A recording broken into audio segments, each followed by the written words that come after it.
Into Clubhouse for map number 1. This, of course, is BRK's pick, and we will see them start on defense with MOPA going on attack. And right off the back, Sexy Cake, who mained Legion for most of last season, with the Dokaibi as his very first pick. We definitely see some players who are more willing to take on the new operators, like something I mentioned about KS in some of the previous matches. He would take kind of those new operators as well. And you know, some players are just better at adapting like that. Some really need to main their current operators. For example, Yuke on Glass here is definitely not unusual. It'd be interesting to see how he uses it. Like we said, with Dirt Tunnel and Blue have not been as big a push for Glass, but the hallway surprisingly has. They'll come down to the bottom of the stairs.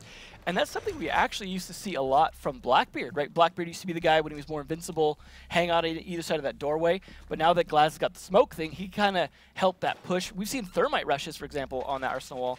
It's just a little thing here. Cyber is running the exact same skinnergization as Goddess does on her Jaeger, and I don't know if that's an homage. I have no idea, but still nice to see. And if you didn't tune in yesterday, of course, Era defeated Reckless, and Era will be heading back to the Invitational. So they're going to have to fight one of these guys. They likely will. Probably.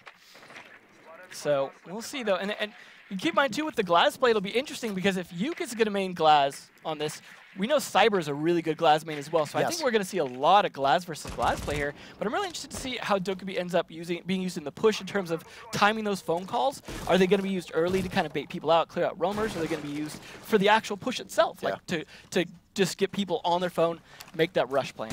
I think there's a pretty commonly held opinion that right now Dokaibi's main spot is in, solo queue ladder. Similar to Caveira, where you can take an operator who does exceptionally well without a lot of team coordination required. But I would argue that Dokaibi's most effective usage is going to be in your latter half of the round. Either you use one phone call right away to manage to find one of the roamers and pinch them, or use it in the last part to try and flush out the last remaining anchors if you're out of drones. Nice thing is you got two, though, so you can make both those happen. They are going with opening the Dirt Tunnel, so we'll see if Zig... We've seen a lot of solo pushes by Thermites in Dirt Tunnels before, and they may be there to contest it, but it is nice to have that additional pressure from a different side, even if you're going for a church wall push. So I do think it is the right choice, but we see the classic Smoke versus Thermite here going on. And the question is, who will win that battle? Because that will determine how the push starts to commence, because if that Smoke gets taken down, the push can happen a lot faster from the other sides. Absolutely, and you can see you'll have an Echo maybe inside a Dirt Tunnel or the Yokai drone there. You'll put up an ADS in there, have your smoke play, and then of course once Thermite is able to open up that tunnel, you can have that push really start. And one is going to have to contend with his former team as he is the smoke that is inside of Dirt Tunnel. We'll get some remodeling being done up top by both Buck and Glaz, and sitting very patiently under that hatch is a Legion. Now, one thing we have seen teams do is toss impact grenades up at that hatch. It will destroy the X-Kairos pellets and prevent that from going off and waste at least some utility from the attackers, but in this case, not successful. They managed to get that hatch and will go back to doing some more droning. I like how careful this Buck is playing it from bullet as well. You saw the way he used his grenade and cooked it, so he didn't even have to go around the corner and expose himself potentially to Moto a little bit, just to get that grenade in there to take out the barbed wire. And then you have Glaz going around to different Buck holes here and actually using those kind of to help so that Buck doesn't have to be doing all that. And that's good teamwork between these guys. Unfortunately for them, though, the rest of the team not exposing themselves. Mira's trying to get some fire down. First smoke goes off. Both phone calls from Dokaibi are still in play.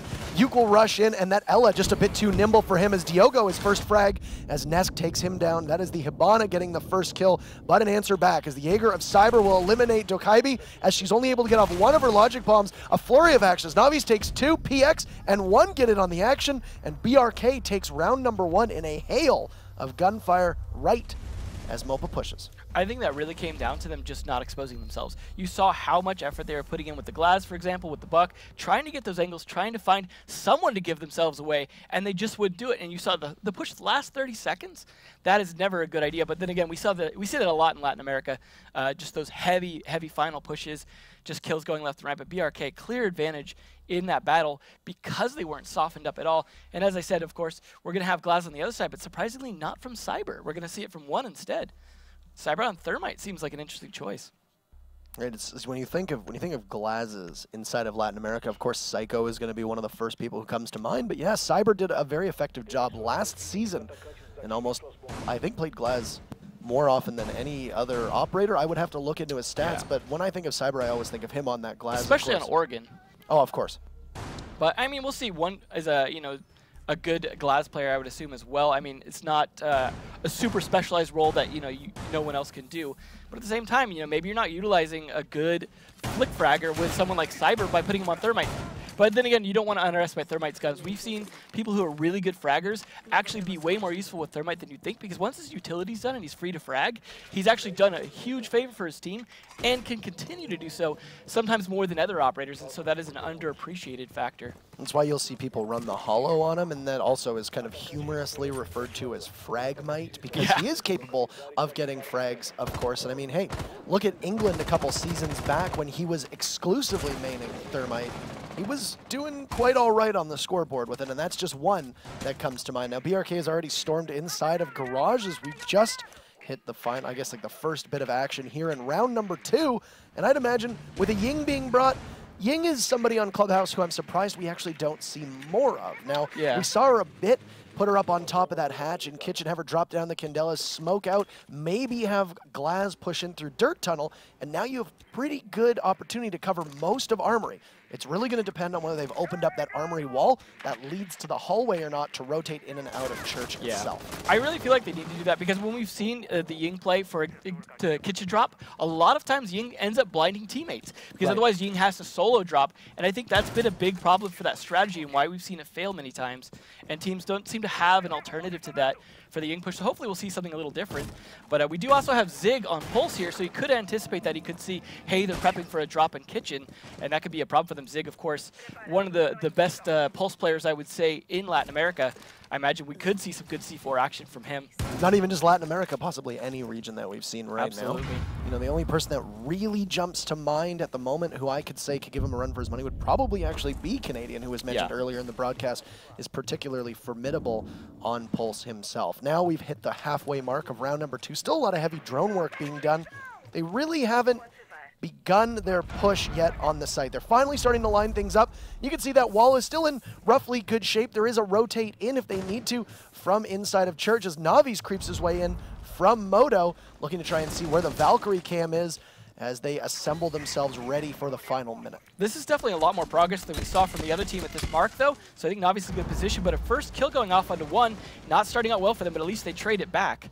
Yeah, and Sexy Cake takes him down, but as you said, PX jumps in. That's the Ibana getting a kill. Navi's shoot open that wall just inside of Blue through the long angle sitting inside of Moto. And what little is left of Cyber will have to try to deal with opening that wall up. Yuke comes right in to try and pick up his teammate, but he'll get shot through the wall as well. And Navi's finishes off Bullet before Yuke can get there. So he uses that smoke canister rather than trying to aid his teammate. Probably a smart idea, as they likely both would have been taken down in that ensuing firefight. Nice now throw. Zig trying to repel, and a great throw. Wow, Cyber only had a shred of health, but doesn't really matter.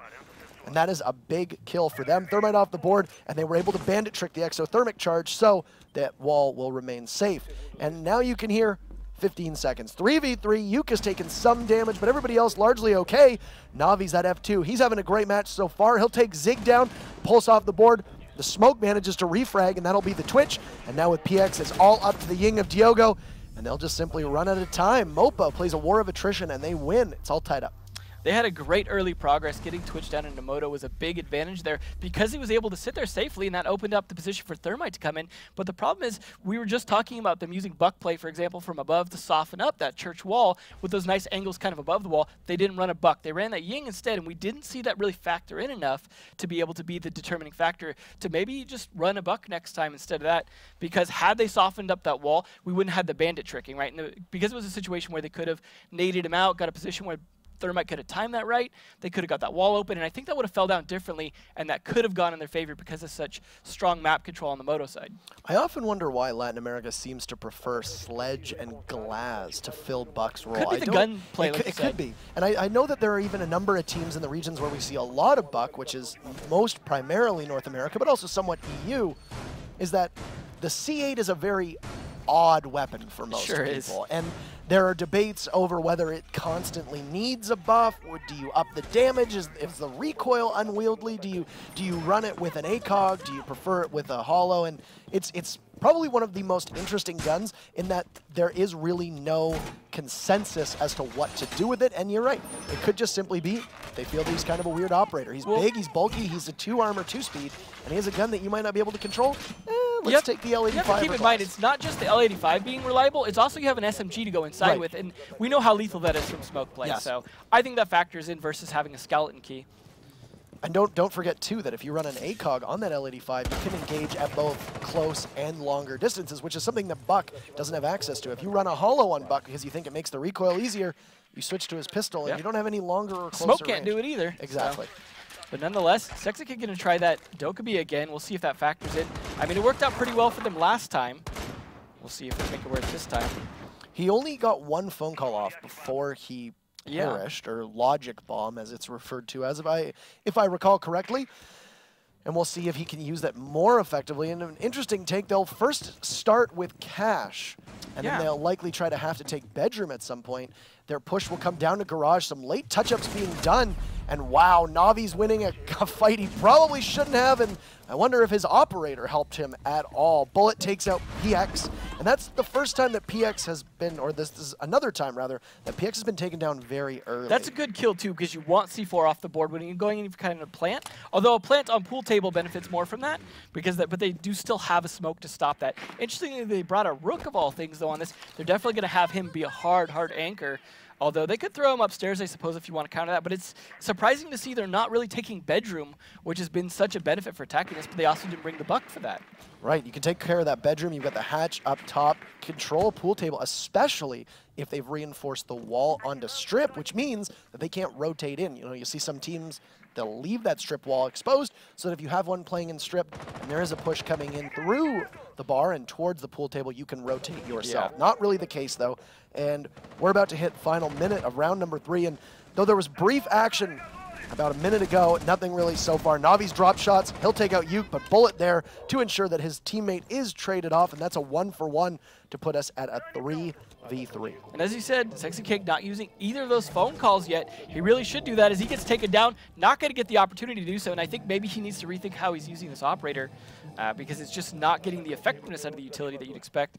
And now in a 2v3 situation, attacking that stockroom with the wall wide open like that, I can't see this working for them. You have a smoke inside as well as the Jaeger guarding by front door and the, don't forget, ACOG of the Rook situated. There will be another trade as Zig eliminates Tiogo, but one and then Cyber join in. And right now, the defense just keeps going back and forth, and the rare bar win for the defenders. BRK, really good position, and look at that.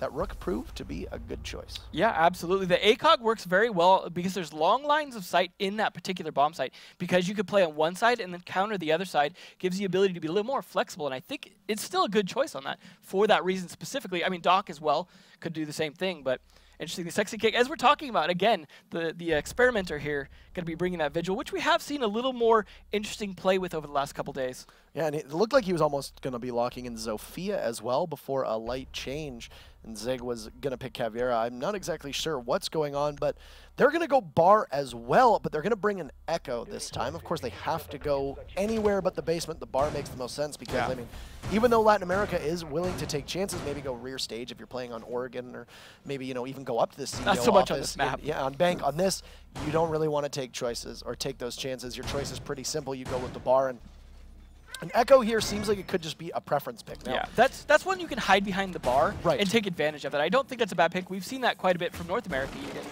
I think it's a good choice, but you have to be careful of the ceiling heights. Right. It's something you actually have to deal with. Sometimes you hit the pipes and things like that.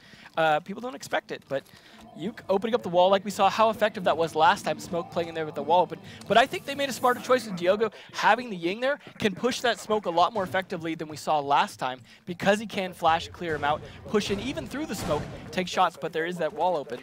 So with the Smoke and the Echo available to them, you can put the Smoke inside of stock and have the Yokai drone inside of strip, or you can even have it by the pool table itself, or even put both the Yokai and the Smoke in there so that when they're disoriented, if there's any barbed beneath them, you can get the most use out of one of those toxic gas canisters, but we'll see how the push comes out. I think that Echo could be the savior for the smoke if he's able to stay in there, because that is one good counter to a Ying push. For example, the Candelas, but Ying's going to push in, it looks like probably from the garage here. We'll see if that Glaz factors as well, because Glaz is kind of I mean, he's not playing the stock play we usually see him for. Right, Glaz is effective inside of Strip if you can open up both panels by the pool table, or billboards, or billiards rather.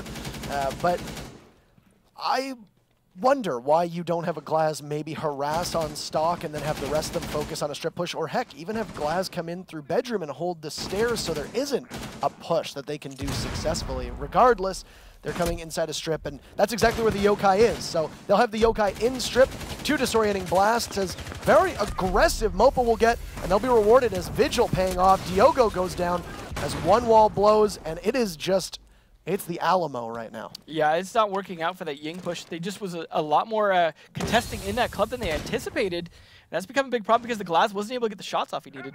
You see there's 2 defenders right now playing separate angles right around that L column inside of Strip. You've got the Bandit prone, and you've got a Vigil. Now, depending on how the Vigil is using his utility, they know that he's in there, and that could make it very effective for the defenders. But the Vigil's not going to last too long as they're able to take him down in a nice crossfire, but Zig is still there to eliminate one before PX pushes in. So you've lost 2 of your roamers, but you've also taken down 2 attackers. Your Glaz and your Ying, those are huge targets that you've eliminated, and down go with them the smokes as well. And there goes Navi's as well. Now it's just down to the last 2. Both got decent guns, but this is not a gunfight. You need to push in there with utility, and they've got more than enough utility. Assuming the Echo Drone's still alive, we saw a dodge on the stairs, dodge the Ash. That's a big deal. Oh, the push out too.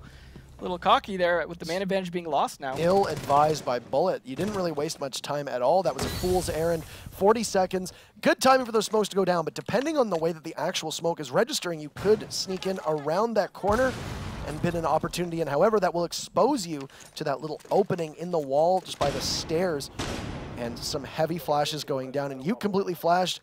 Echo is on his drone, so we don't know where the Yokai is located, but you can see that Nesk is still on it. Final 15 seconds, and both members of the FBI will come in and push. It will be in the doorway. The first Echo drone is going to miss. Cyber comes in and takes 1 down, and it sounds like they'll get it again, but Cyber, a big 2-kill round for him.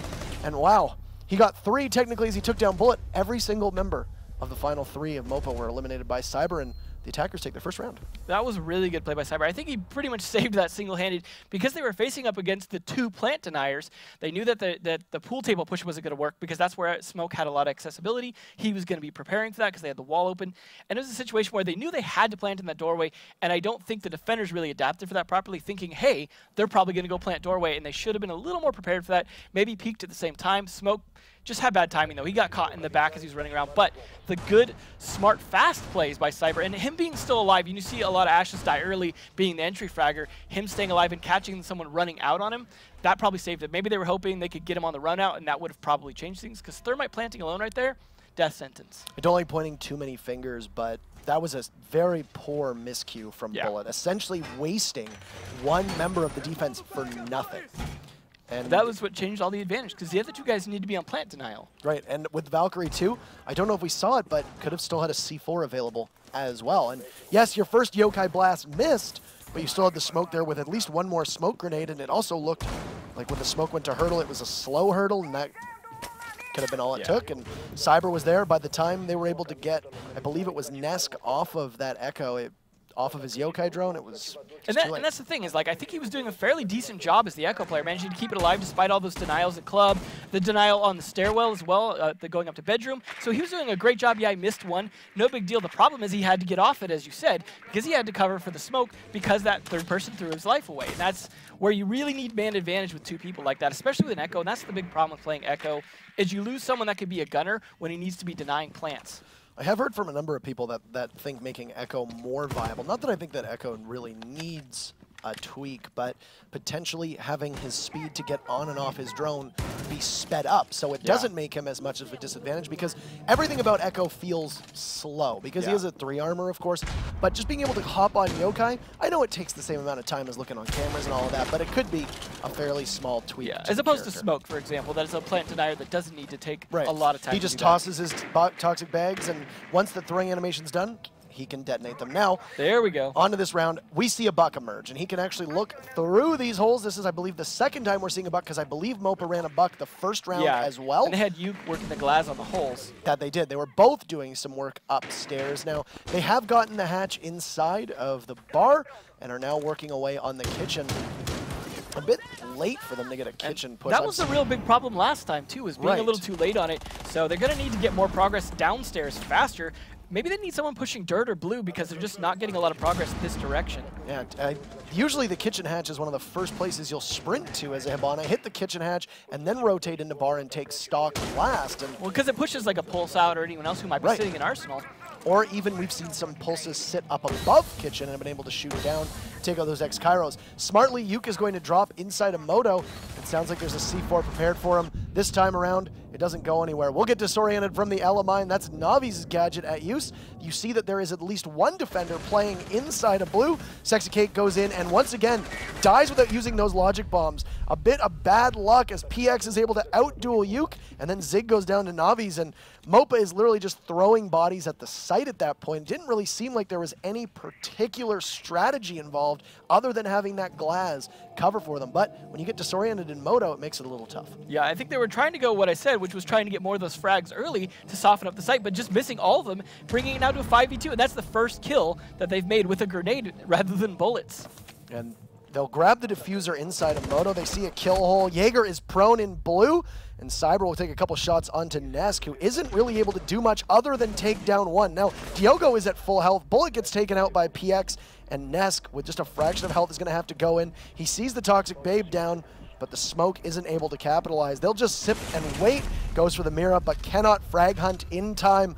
No chance of getting the diffuser off as well. This has been a pretty quick affair, too, and now PX managed to get that last kill. 4-1 for BRK. Definitely a great start for BRK. You saw that. I think it's just down to some of the times we're not seeing these great attacks from MOPA. We saw like the failed attack, for example, on the bar. Bar should have been the easier one because they've been really struggling attacking Arsenal. Both teams have been winning it, but Bar should have been the one they were able to win. But because of the flawed attack strategy of trying to take stock with that wall open, not having a good counter to the smoke, so he had an angle and then being able to push that doorway constantly to just crossfire them, left them in a really bad spot. And they just don't seem to have figured out, okay, these attacks aren't working. They're trying to make adjustments, but they don't seem coordinated in their adjustments, and they don't seem to be able to rotate when their attacks aren't working, and I think that's really what's dragged them down to being match point now. Hopefully the next map's better. And for MOPA, that's been 2 rounds now, or 3 rounds rather, that they've taken a Dokaibi, and really, her gadget has not been effective. Has not even really been employed. In fact, I doubt he's hacking phones either. Yeah, well, I mean, they can hack phones when both times Sexy Cake has been either the first or second to die on his team, and they haven't been able to get a frag. So, and even then, Cam's not really that important on this map, especially downstairs. There's none downstairs. There's only one Cam downstairs. It's the top of the stairs, and you know, most of the time that really only covers you for that angle down to Armory or Arsenal rather. So it's interesting that we're seeing her used, and I don't think as effective as we want. And Sexy Cake right now, I think, needs to find something to improve his performance right now, and I think that goes for all of MOPA, who came into this as the first overall seed in Latin America. I feel like maybe just this is not their map. I mean, obviously they still have a chance to come back here, but I do hope that the next map, which should be a little bit better for them, just because this one can be very one-sided. We're seeing Navi's, though, that early progress just thwarted by Bullet. And that was with a drone escort as well. You saw that one was on a drone there to find Bullet, and either lack of coordination or anything along those lines. But Bullet immediately makes up for that ill-advised run out 2 rounds ago by getting first frag. And that is not only the top fragger of BRK gone, but also the Twitch drones and probably the best weapon as well in the F2 on the attacker side. And I mean, keep in mind, this is the site that both teams have been able to defend.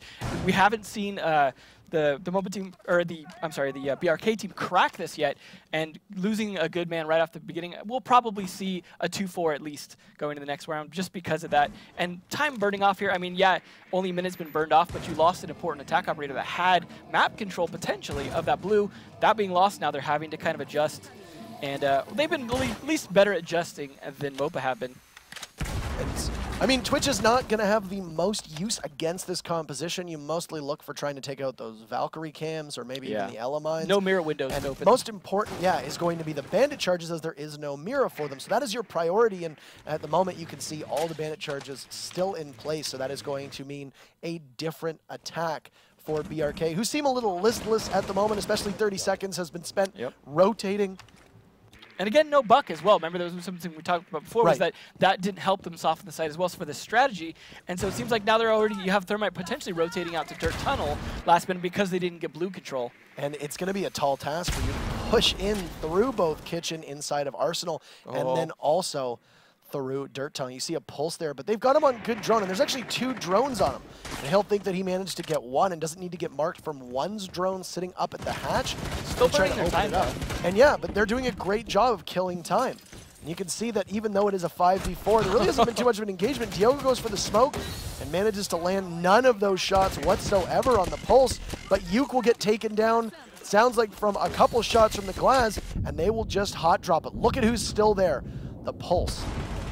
And nothing yet. Sexy Cake rotates in, and down goes Diogo as Nesk now climbs up the stairs and takes one down with him as Sexy Cake. A double kill onto Cyber, and that's going to leave 1 against his former team as he rotates around and goes towards the stairs. But 15 seconds. Glass's DMR is good, but it also only has 8 bullets in it, and he will need to use those wisely against 5 defenders. All they need to do, and what a shot on the Zig. Oh my goodness. Great start, but 3 seconds, and he knows that he will quite literally save the op. He gets Nesk too, so some stat padding from 1. But MOPA manages to stave off defeat just for the time being, and they head to attack as BRK is still on match point. And that was pretty much what a good illustration of what I was talking about earlier, why those Ying pushes aren't working, was exactly that. He had to push solo into that, and it's very predictable when you have to push solo into that. They know the Ying's going to be hot dropping because you can't waste those Candelas. So it's very rare that you see the Candelas thrown out and not followed by a drop, especially when it's in a desperate situation like that where they've already lost manpower, they've already lost time. They could have potentially made it work a little bit better. For example, had they been able to keep, I think it was Novi's in the blue tunnel, then they would have had a little more pressure. However, that dirt tunnel push really could have been key to that had they timed it right, because if they were able to get dirt tunnel control and start crossing that, that would have made it much harder to take out the Ying on the drop. But again, those Ying drops just aren't working. They're a cool idea, but we see them time and time again. You drop, you die, then the rest of your teammates drop, they die. It's because they feel like they've already committed to that, and they have to follow it up, and it's just throwing meat into the grinder at that point. I would liken dropping from Kitchen very similar to dropping from Skylight and Cafe Dostoevsky, is where there's just a lot of angles that you have to worry about. And yes, there are times when you can use, if you have a Capitao as asphyxiating bolts or his smoke, I guess, arrows. Same with a Glaz or same with a Ying. But when you do that hot drop in Cafe Dostoevsky, it's very, very tough to compete against it. And I think similar things here. It looks like Cyber's actually going to go for a run out at some point. I'm not sure if he's going to go for a spawn kill or if it's just going to be on... There we go. Camera on camera action. Cam on cam action, and looking to see if anybody peeks around that corner. Now, he knows he's correct. There are a lot spawning in that direction, but none that are going to bother to push strip. They'll all head towards the garage, which will likely be a stock take at that point. Hopefully he had someone else watching the camera, because he could have had someone watching the camera to know when to push that, but I feel like he was kind of doing that solo, doing his own thing, so it didn't unfortunately work out. Looks like we could be seeing that cash push we were talking about before, as opposed to going to the bedroom, and that I don't think that worked super great. But at least we don't see them trying to push into the club this time with that Glaz, which just did not work out. And we're also not seeing the Vigil. I'm sorry, that was on the other team when they were playing in there with the Vigil. But he is bringing out the first Zofia, which you mentioned earlier, that you were surprised to see him not sticking on. But Macy J was in chat earlier today and was saddened that there weren't any white noise operators, and Sexy Cake read that, heard the call, and is single-handedly bringing representation to the 3 newest operators that were introduced at the start of this season. But I'm very curious to see how Zofia is used in this instance. Navi's, who is doing so well, will continue to do so. As down goes Bullet, you've lost your Twitch again, and that's ironic because that is the exact same change from last time. It was Bullet who was playing and took out the Twitch of Navi's, and now this time, other way around. They just know how each other's play, I guess, on that particular operator. I could see the utility here of Sexy Cake being able to use those stun grenades, for example, to take out the smoke in there, something that was a struggle before, trying to clear him out. So that there is some utility there. I mean, the impact, the grenades themselves may not do much, but they could do some damage as well, because he's got to stick in specific spots. And that's what they can play against here. But it looks like they're going for a similar kind of push. Diogo, though, at least getting another kill, and that's really hurting them. Yeah, and it looked like a cheeky run out from Cyber. Was going to land with one, and Yuke just gets outfoxed there as Diogo takes him down. The smoke's still able to go off. Remember, they might not know that the Glaz is down, but regardless, they managed to finish him off. Sexy Cake, I don't know, sorry, my mic just cut out for a second there. Sexy Cake manages to take out Navi's, and that's at least one for MOPA. But there's a minute left. Probably too little too late at this point on a 4v2 with your last potential round.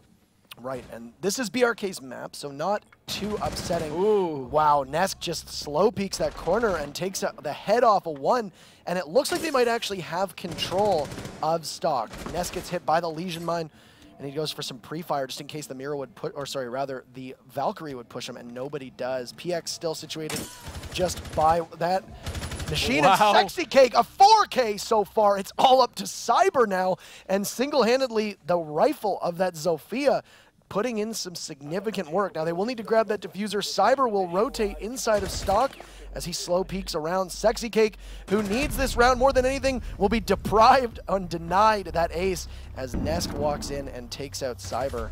I think a big part of that working was managing that slow peek on smoke, but then also getting Legion Mind and still pushing, knowing that they were going to peek was great. Like, he's like, okay, you're going to peek. You saw Nesk pre-fire, so he could pull it out. Right. And the other guy was just like, you know what? I'm just going to take this, and I'm just going to fire at them, taking out two peekers.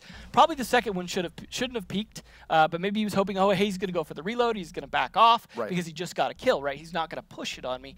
But I guess that was just a smart read on his part, pushing it and continuing to go for that, and that really turned it around.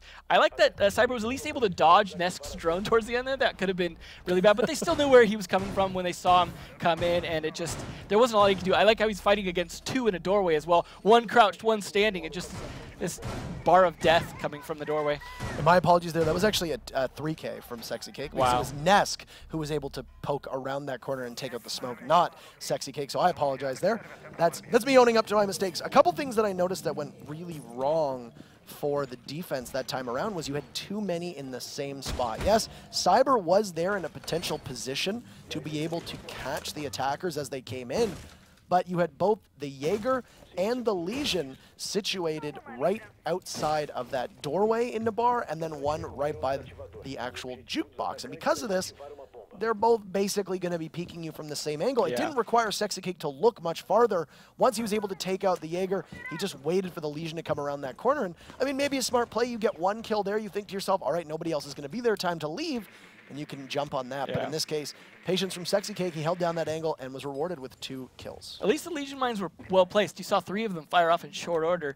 But yeah, him not being there to capitalize on them because of pushing too early and from a bad spot didn't work out. We're going to see this Echo drone again. Maybe it'll work a little more effectively this time in being able to stop that. Hopefully they won't do any kind of crazy runouts or something silly like that. Now that they have a chance to bring this to overtime, it was very dire match point before. Now they've just got to win one round and they can recollect themselves for a second. And it was MOPA who lost Bar the last time they defended it. So they will need to win it this time around, or else we'll head to Consulate. Hopefully they can pull it off here. I like to see a good overtime on this match. After such a short match last time, it was definitely, this is going a little bit better. Navi's, though, with the first kill and Sexy Cake again, not living too long. It's unfortunate. He's a good fragger, but we're seeing him die too early in too many of these rounds. It's really unfortunate, but Sexy Cake gone as well, so you managed to pinch one of the roamers, and that's Ella, who...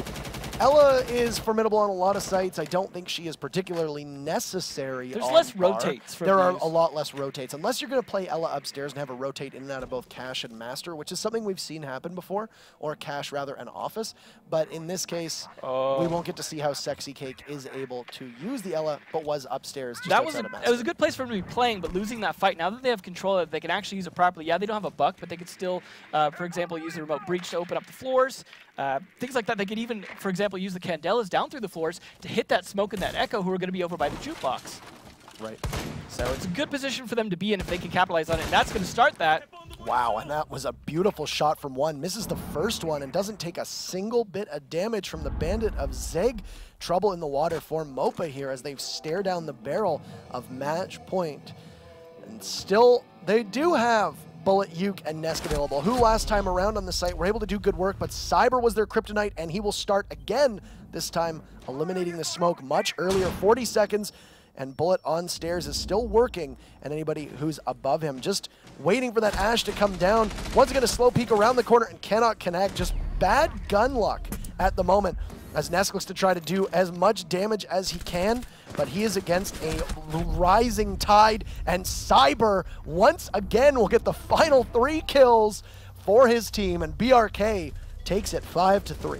Very strong start for them, and a strong finish, but a little bit of losses in the middle there, 2 rounds in a row going to MOPA.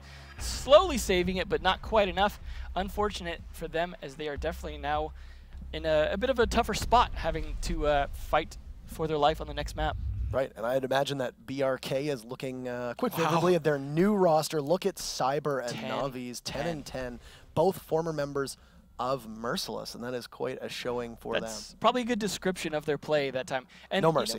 You know, yeah, and I doubted maybe it won a little bit on the Glaz, but I think he was an effective choice because Cyber was still effective on his roles as well. You saw some of the great flicks by one, and I'm sure we'll see some here. And take a look at the highlights. And yeah, there were some really great shots. This is when BRK started it off right by just, look at that, all 5 kills in the span of 7 seconds. Was pretty impressive.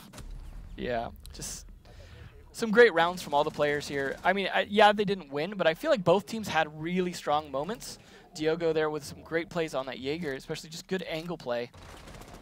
That run out, though, was definitely a mistake, as you said. That was a big miscalculation that cost them a round that they really needed. And you saw those desperate echo moves. That run out right there could have been the difference between the game, too, because if Bullet hadn't ran out and just played it safe, using that Nitro Cell or just being another body to maybe even cover the smoke of Yuke as he went to rotate, they could have won that round, and then instead of it being 4-3, it would have been the other way around, and they would have been the ones on match point, or at worst, move into overtime. And this was the round, of course, where Nesk slow peeked around the corner, took out the head of Smoke, and this was Sexy Cake's double, and take a look. He takes one and just waits. All he needs to do is just simply reposition in the same light, just a different angle, and he got it. And that's why, you know, we talk about Legion having useful ability, and it's definitely not for stopping people right there. We saw, for example, Nesk just pre-fire and pull off. You saw Sexy Cake just keep pushing it. It's great for intel, and it's great for annoying the players a little bit or forcing them back, but you see the damage is just not significant enough to really stop the movement like that. You just, okay, I'll take a few hits from that because it's actually less than a bullet. Right. And so I'd rather just throw some bullets at myself than push off. Yeah, Legion is very interesting in his position, as we see. He seems to thrive very well on sites where you can kind of understand where the push is going to come from. We've said many, many times that for basements where you can control the stairs, Legion is particularly valuable. Absolutely. Just, as you said, also for intel gathering, because you can hear a Legion trap break, and you see if your Legion, that little icon disappear, you know where the push is coming from.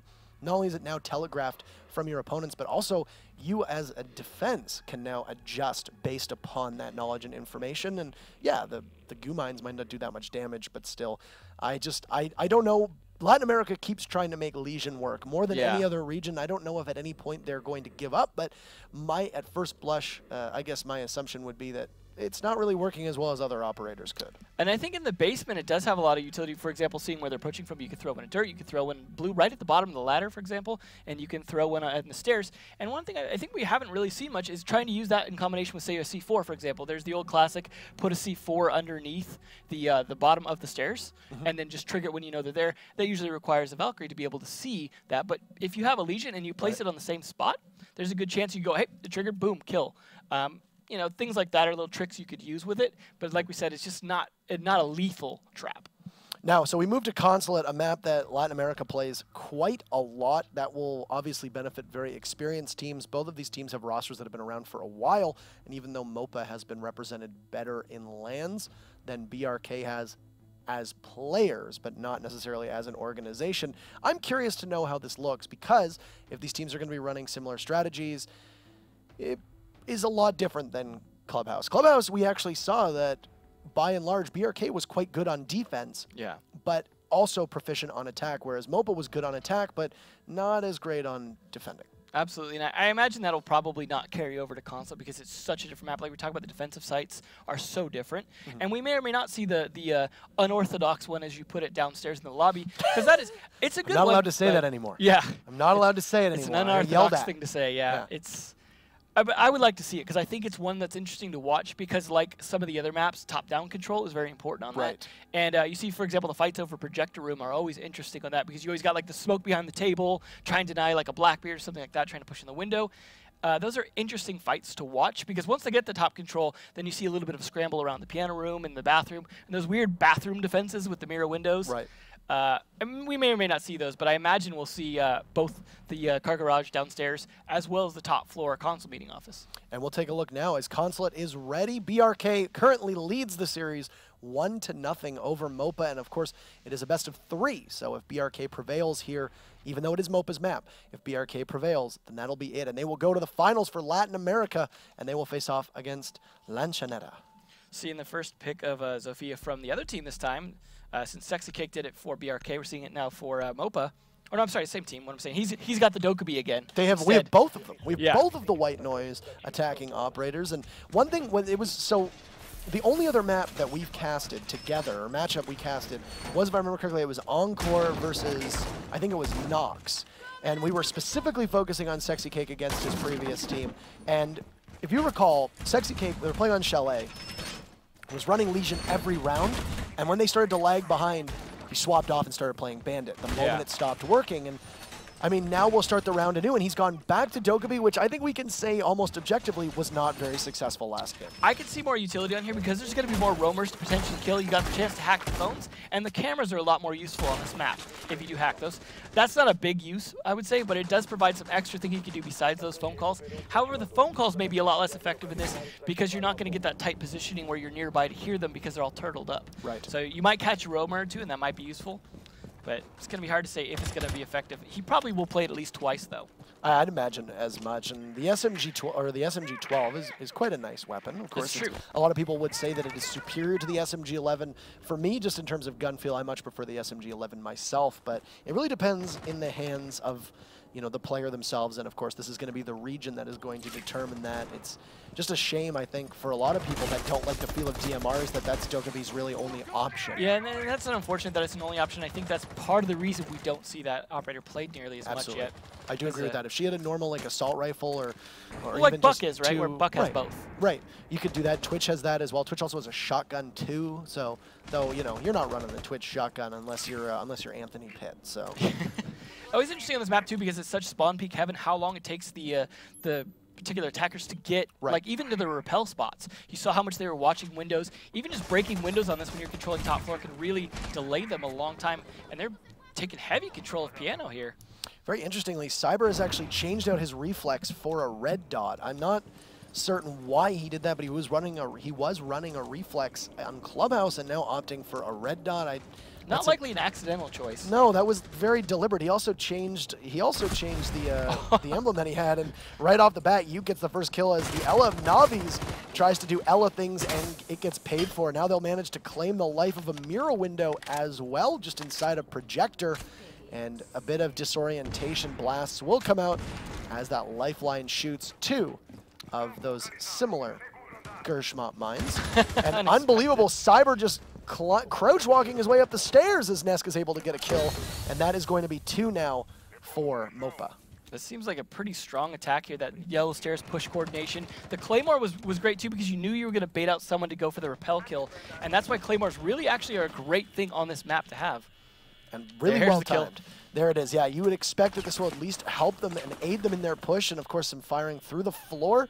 And one is just going to let his phone continuously ring as most of the defenders have answered the call, and it'll hurt Diogo because as that phone rings away, could potentially give their position away, and a couple sprays through the floor will at least take one of them down. Diogo will need to be picked up, and that's your smoke. Final 30 seconds as now Nesk eliminates PX, and there's only one member upright, and it is the Valkyrie. And unfortunate we didn't get to see that, as right at the end, Nesk just walks right in and clobbers the Valkyrie sitting by that side wall in Closet. And a flawless round nonetheless. 5 men still left alive, still standing. We even got to see the phone call.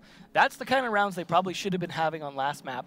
Nonetheless, though, that was a great round for them because you just saw, like I said, the coordination on the attacks. That yellow stairs push to go to the Thermite at the top, just well played. And I feel like they forced them to turtle up maybe more than they wanted to inside Consulate office. You saw the Valkyrie and the smoke playing inside there. They didn't need 2 people. But unfortunate for them, the smoke got downed, and that left them in a situation where, like, Valkyrie's like, I can't even get out of here at this point.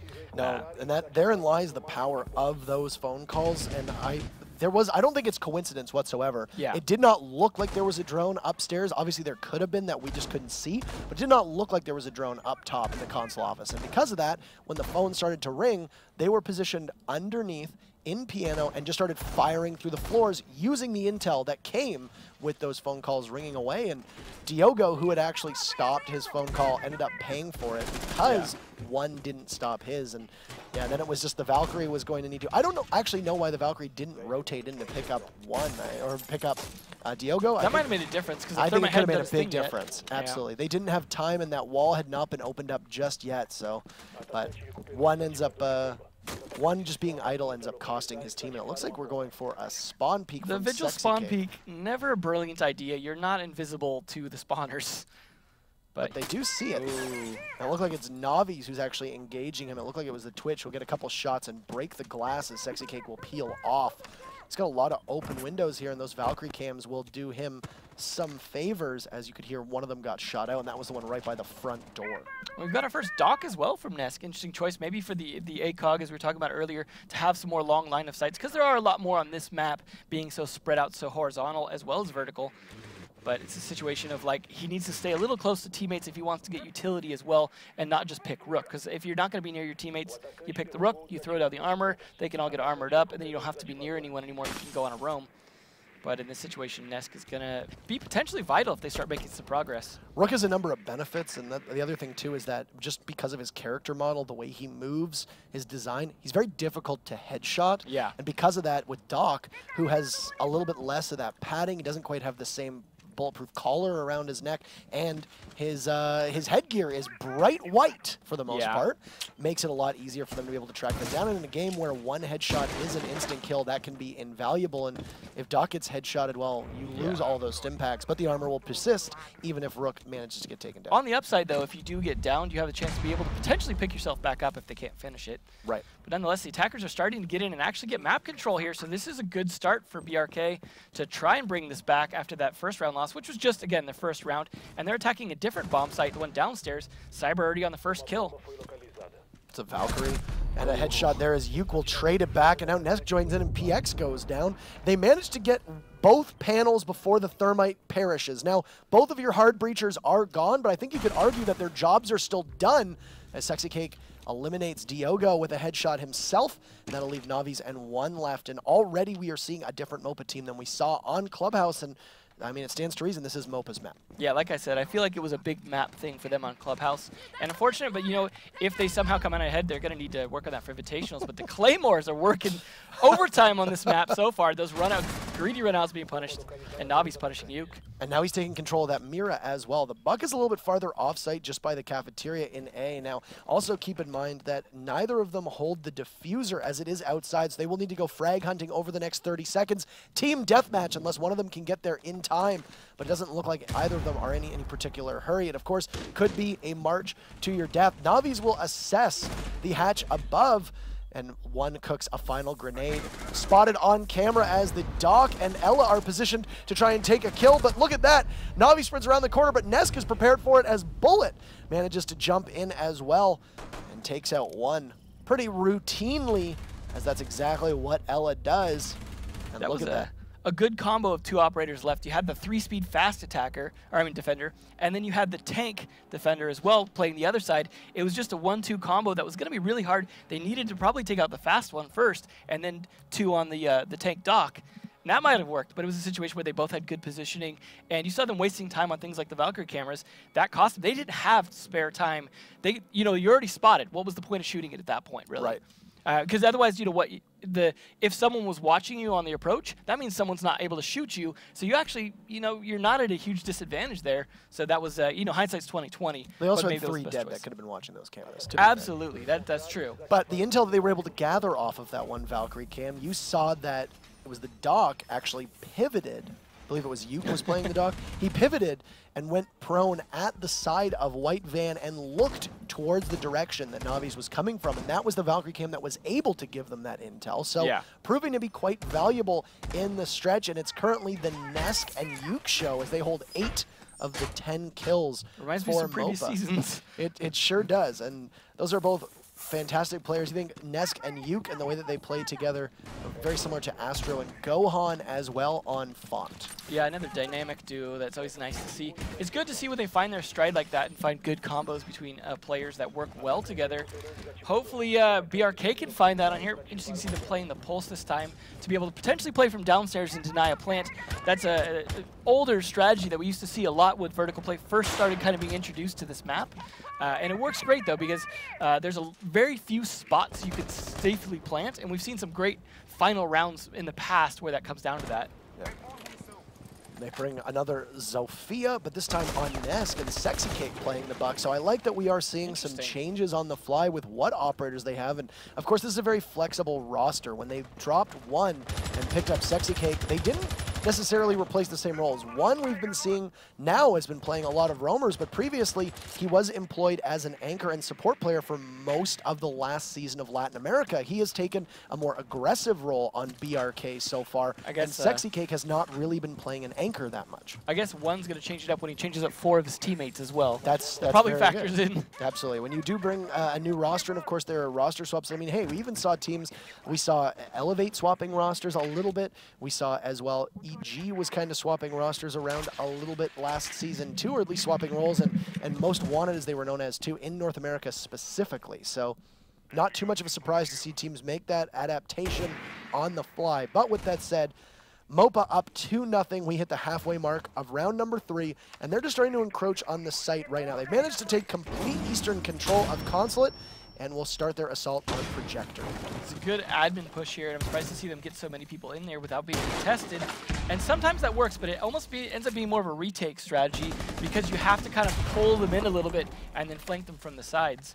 But a situation where they're kind of stacking up a bit, maybe a C4 from Pulse could get it, but a grenade doing just as well from the attackers. It was a nice toss on top of Visa stairs. They know that they've got one trapped inside a spiral, but the key for them is going to be to not commit too many bodies to that. Now, it does look like Nesk is going to go from below, but Cyber manages to win that gun duel and does so quite effectively. Now, the Zofia was the one coming up on the flank for the attackers. That will, I guess, make sure that there is a veritable miasma congregating inside of admin, and I was, I had to get that reference in there. No, totally. It's going to be a big outpouring here for sure. Yeah, of course. This desk. That desk itself is going to be a point of contention. Attackers should have the advantage. They have the ACOGs. No one on the defenders having it, and there goes someone with the Vector. Take it down quickly. Sexy Cake's Invisa Rifle taking out PX, and now Zig, as it just simply looks like BRK, for the moment, is a little outclassed on Consulate. But Cyber doing a good job will get kill number 2, and with one eliminated, it's going to be all up to the Jaeger of Cyber. He's got both kills so far. Make that all 3 kills, but the diffuser being down, and with disoriented Buck, Cyber a 4K, can he hold this out? All he needs is bullet. Cyber with the ace. What a big round for the Jaeger, and unbelievable BRK as he hits the Claymore right there at the end. I feel like they underestimated him towards the end there. And he was the guy who was getting the kills earlier, as you said, an ace. So he was not the one to underestimate at that point because he's going from strength to strength.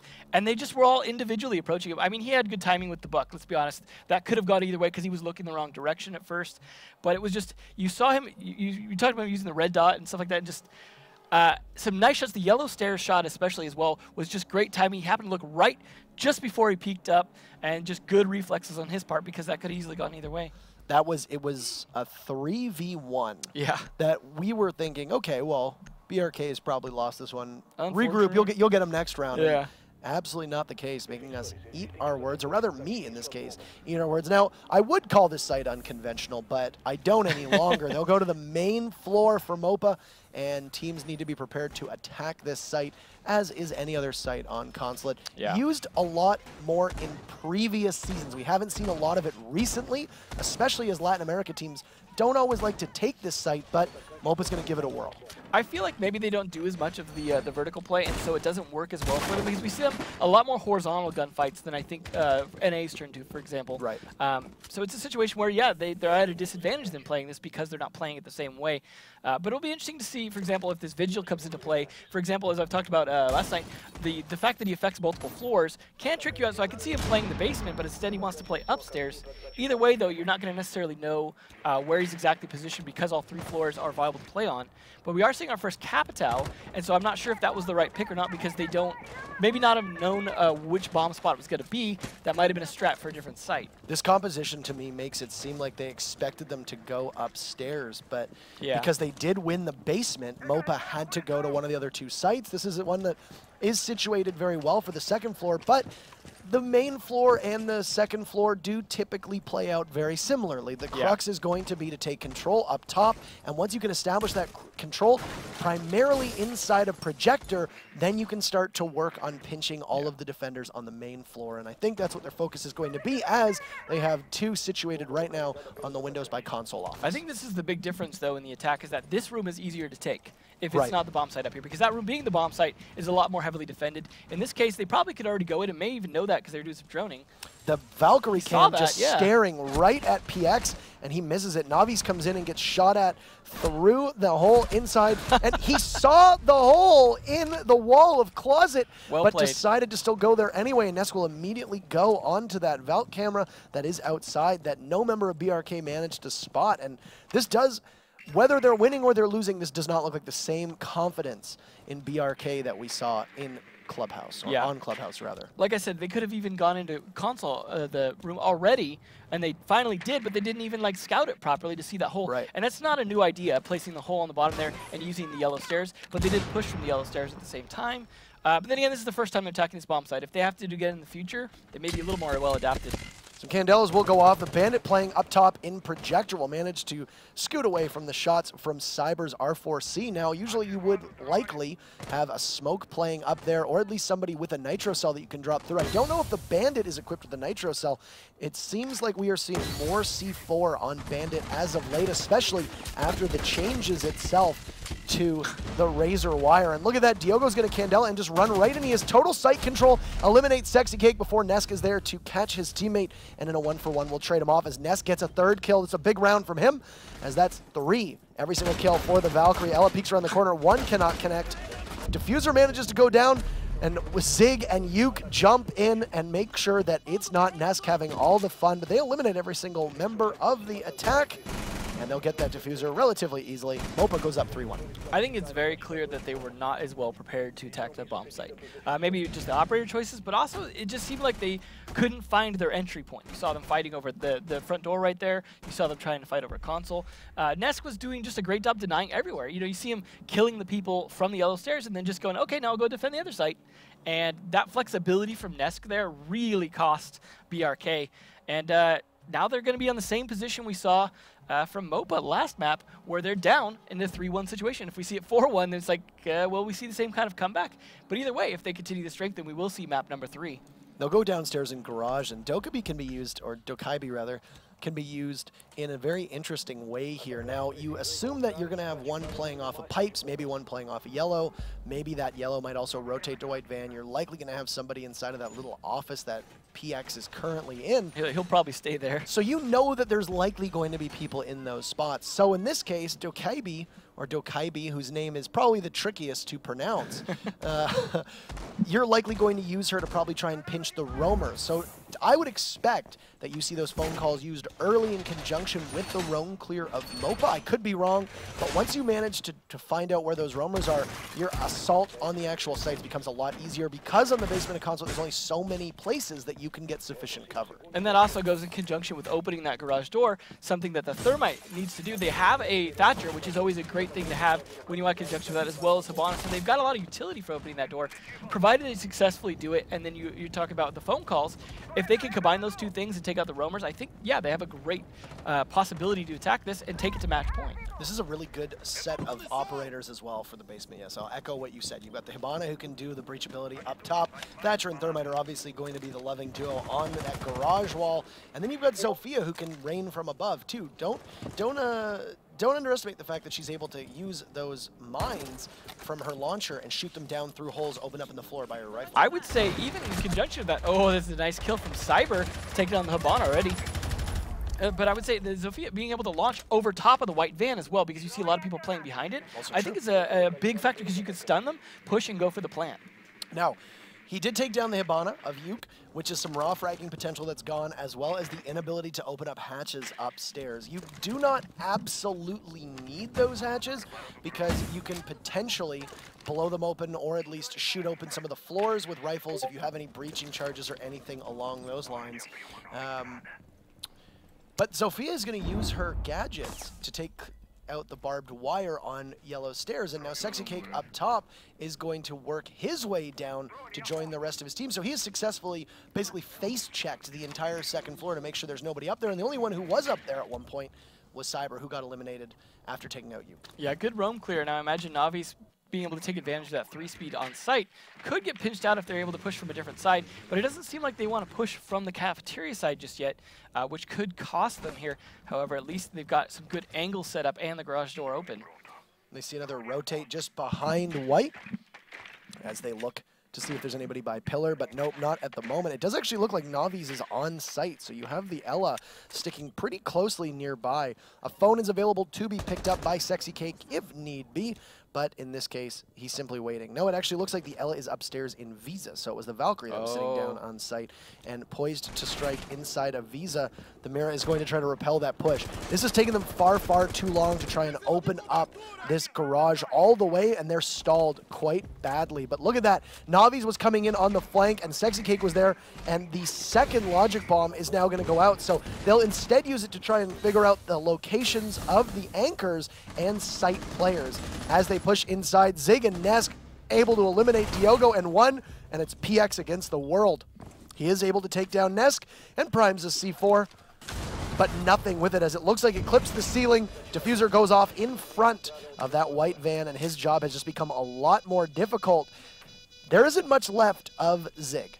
So it's technically going to be a 2v1 in terms of health, but keep in mind we've seen a lot of operators with very little HP still able to get that frag, because even if you've got 1 HP, a headshot is still a headshot. He'll get pre-fired as he crawls his way out of the hole inside a cafeteria and pushes into the back of garage. There is a flank watch currently from Sexy Cake, but that Vector isn't going to have the same amount of distance as he is staring down the barrel with a hollow against a bunch of ACOGs. Bleeding out time here. The timer will just now hit it. He's not able to defuse, but Sexy Cake gets the kill anyway, and MOPA takes that round and will push us to match point. This has been quite decisive so far, 4-1. Yeah, and that was a situation, like you said, there was, yeah, maybe not a lot of time left, but I think taking down the 2 roamers is what ultimately enabled them to actually make that solid push at the end. Because, yeah, they spent a lot of time opening the door and doing that, but taking down the Ella was basically exactly what they needed to do, then go for the push, and you saw them just decimate them after that.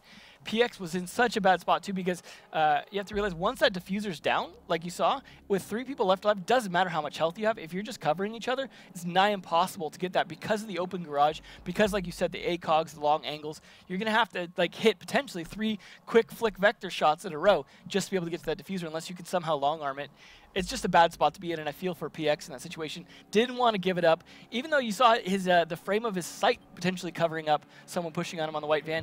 Just it's such a desperate situation to be in. The Vector is a very formidable firearm at close range and in short bursts, but very similar to when Smoke is running the SMG-11.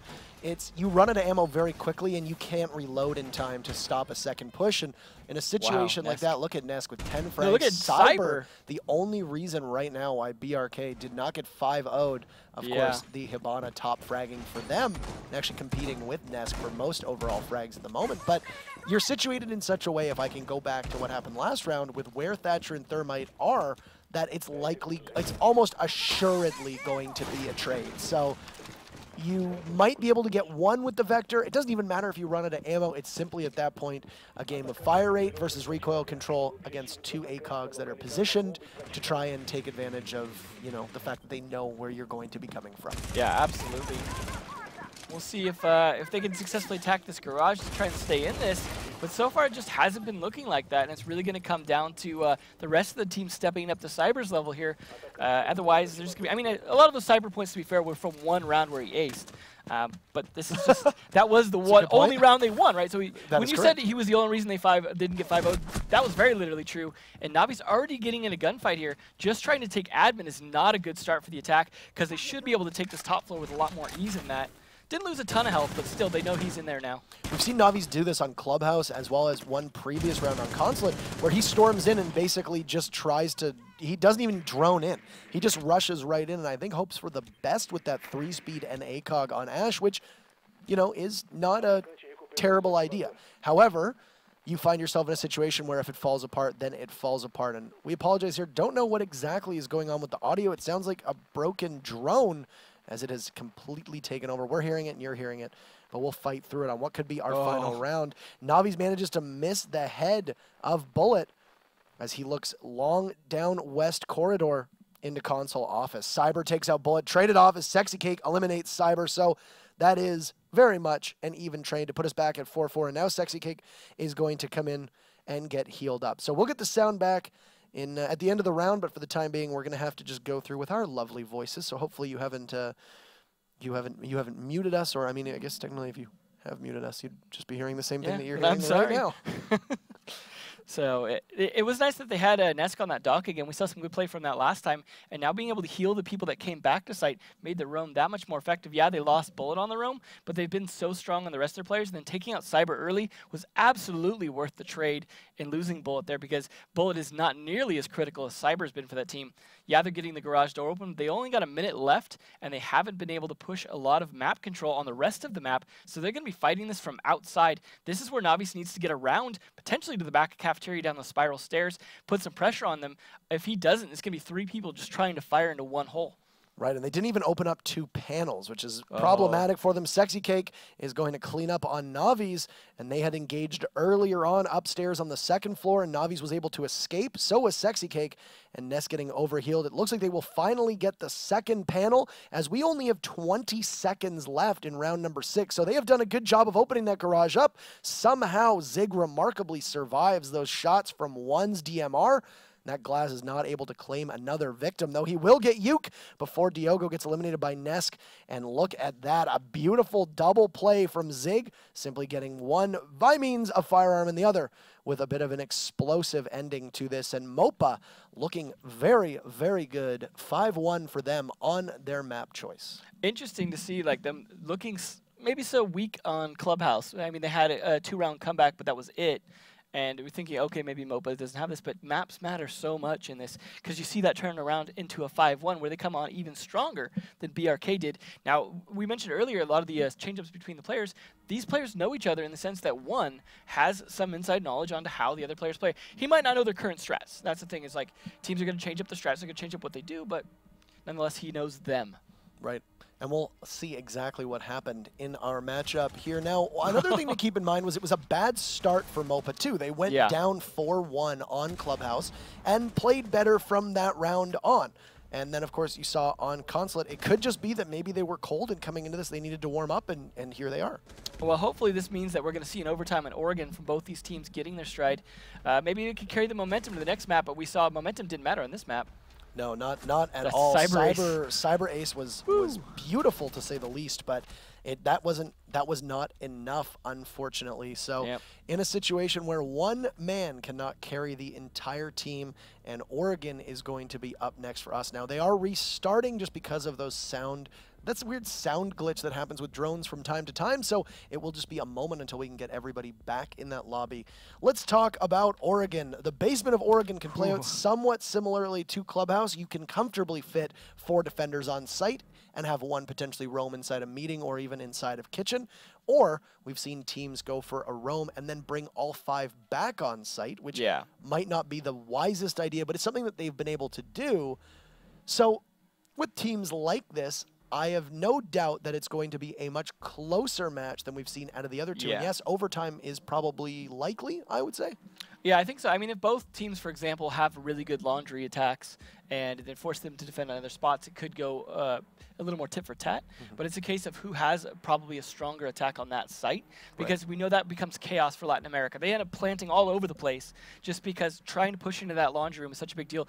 But that's one where we've seen Zig dominate with like to jokingly call his pulse staircase strategy, where he just hides in that little laundry cubby, waits for everyone to be on the stairs, and just rushes them.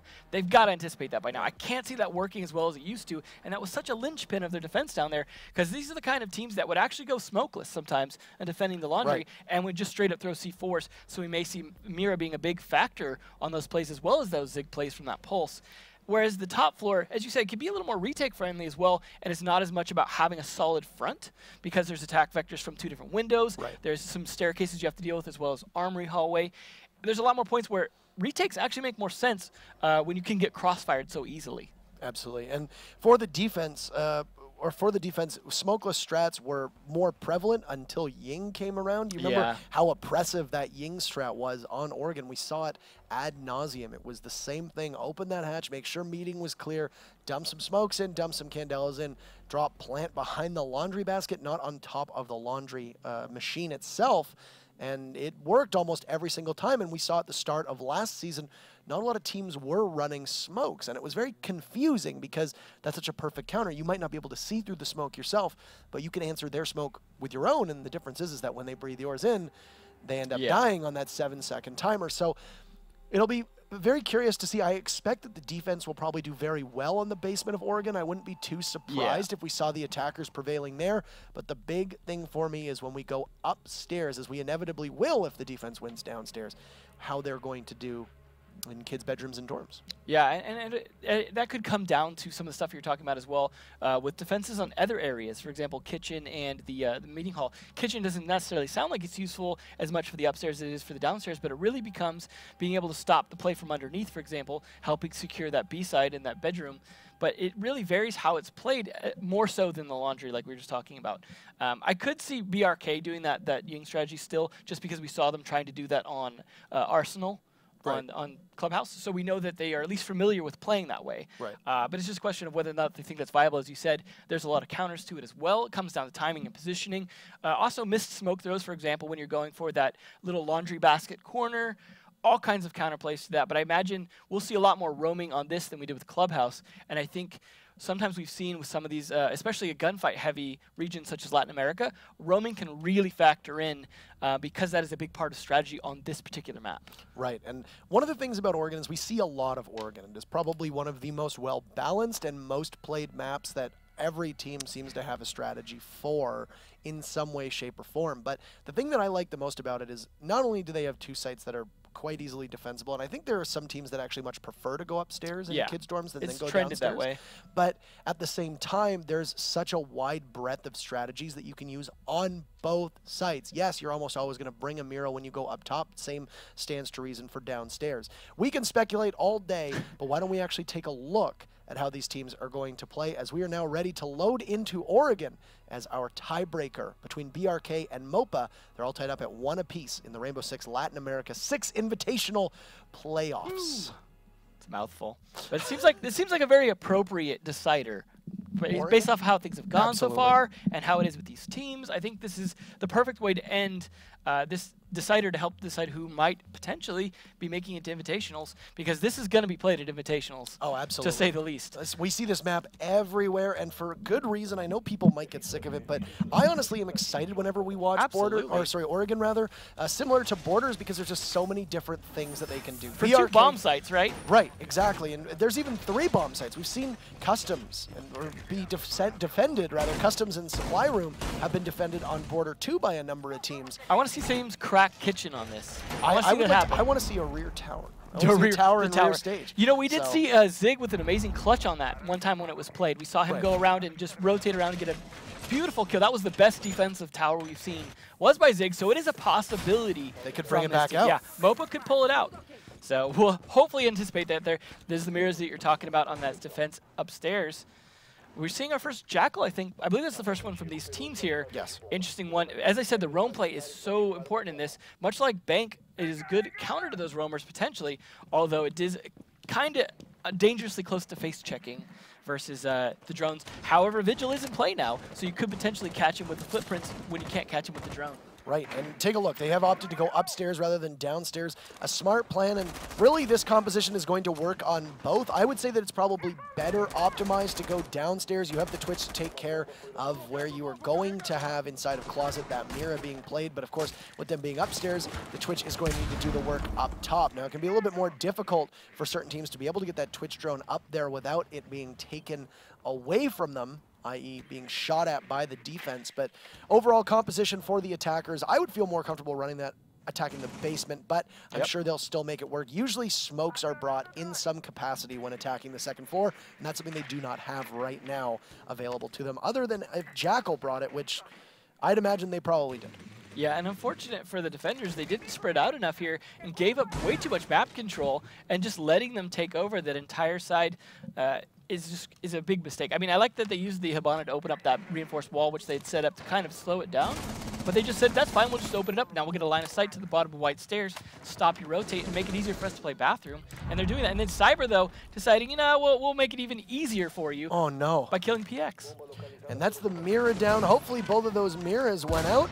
They'll open up the floor, and a lot of vertical pressure being applied as MOPA looking to storm in. Cyber, the MVP for BRK last game, currently the MVP at the moment for MOPA right now.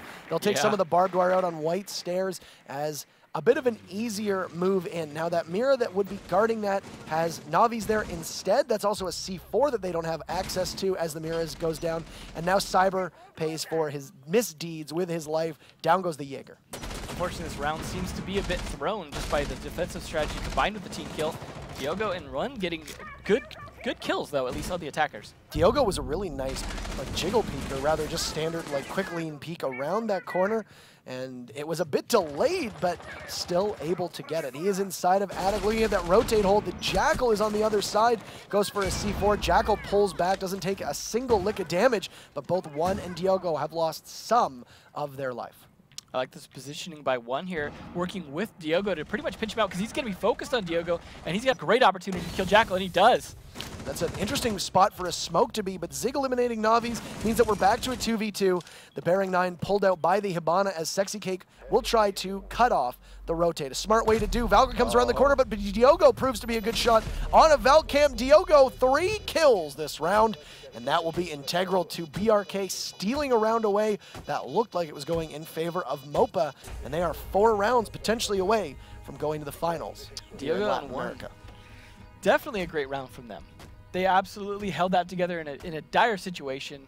It was looking bad for them. I mean, they lost people, they team killed. Usually that tilt scenes pretty quickly as well, and especially in the first round of a map. But they really pulled it back. I gotta give a lot of credit to Diogo, holding in a tight position right there, just holding and letting his teammate come around to help him out was a very smart play. Not sure if they'll be able to continue that after, again, they gotta be tilted a little bit after that. But nonetheless, that's gotta feel good winning that. Maybe they forgive him for the team kill now. And take a look. We talk about the way that composition works now. No site is locked. Originally, it looked like BRK was going to be going down to the basement. At the last second, they changed to go upstairs. But with the way that MOPA rather, with the way that BRK's composition is structured, you have a Glaz and a Capitao, which can be very effective up on that big window, looking inside of dorms. Now, don't get me wrong.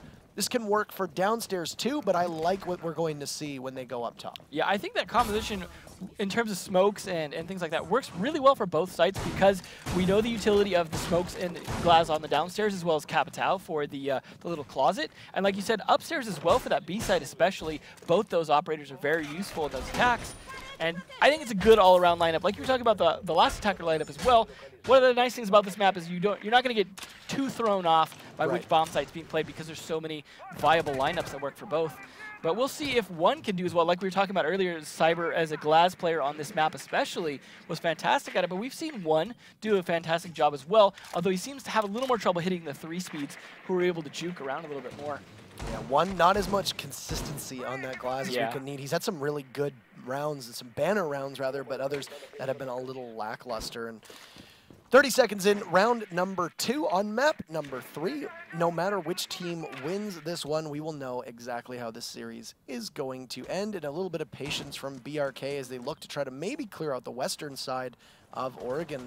Cyber assumes that there is one inside a bathroom. There is. There's a lot of defense upstairs for being a downstairs defense. They're really trying to play it. And that could either work in their favor or really against them. You mean an upstairs defense? I'm sorry, yeah, an upstairs defense. Because they were going to go downstairs originally. Yeah. It caught me off guard too. Don't worry, it's okay. But we'll see if it's okay for them. The only thing that catches me off guard with this is that because we don't speak Portuguese, sometimes you can look at the names and be like, I don't know where that is. But you know, Clubhouse always throws me off. Clubhouse does. I know that Bank originally I got tossed off with as well. So and Border Armory is pretty easy to tell, but I digress.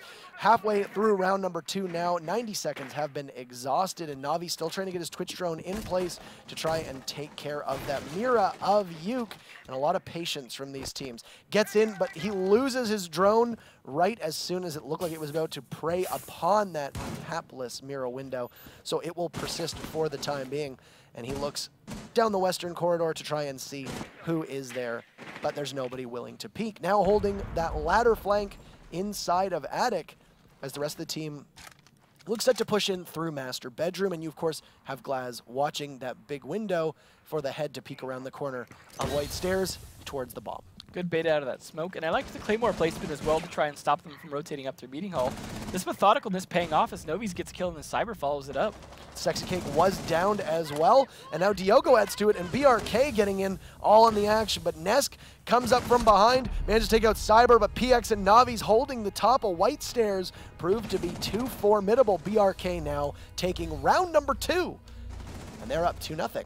I just felt like from a team that we usually see being, or some of these teams being a little more frag happy, that was a nice, slow, methodical round for BRK. You saw them checking everywhere, clearing it, pushing, covering for each other, using their utility as well. Unfortunate that he wasn't able to pop that window with his Twitch thing, but I think might have been able to pop it with Haban as well. We didn't get to see where those X-Kairos were being used, but nonetheless, it was just good teamwork and slow-paced, controlled gameplay.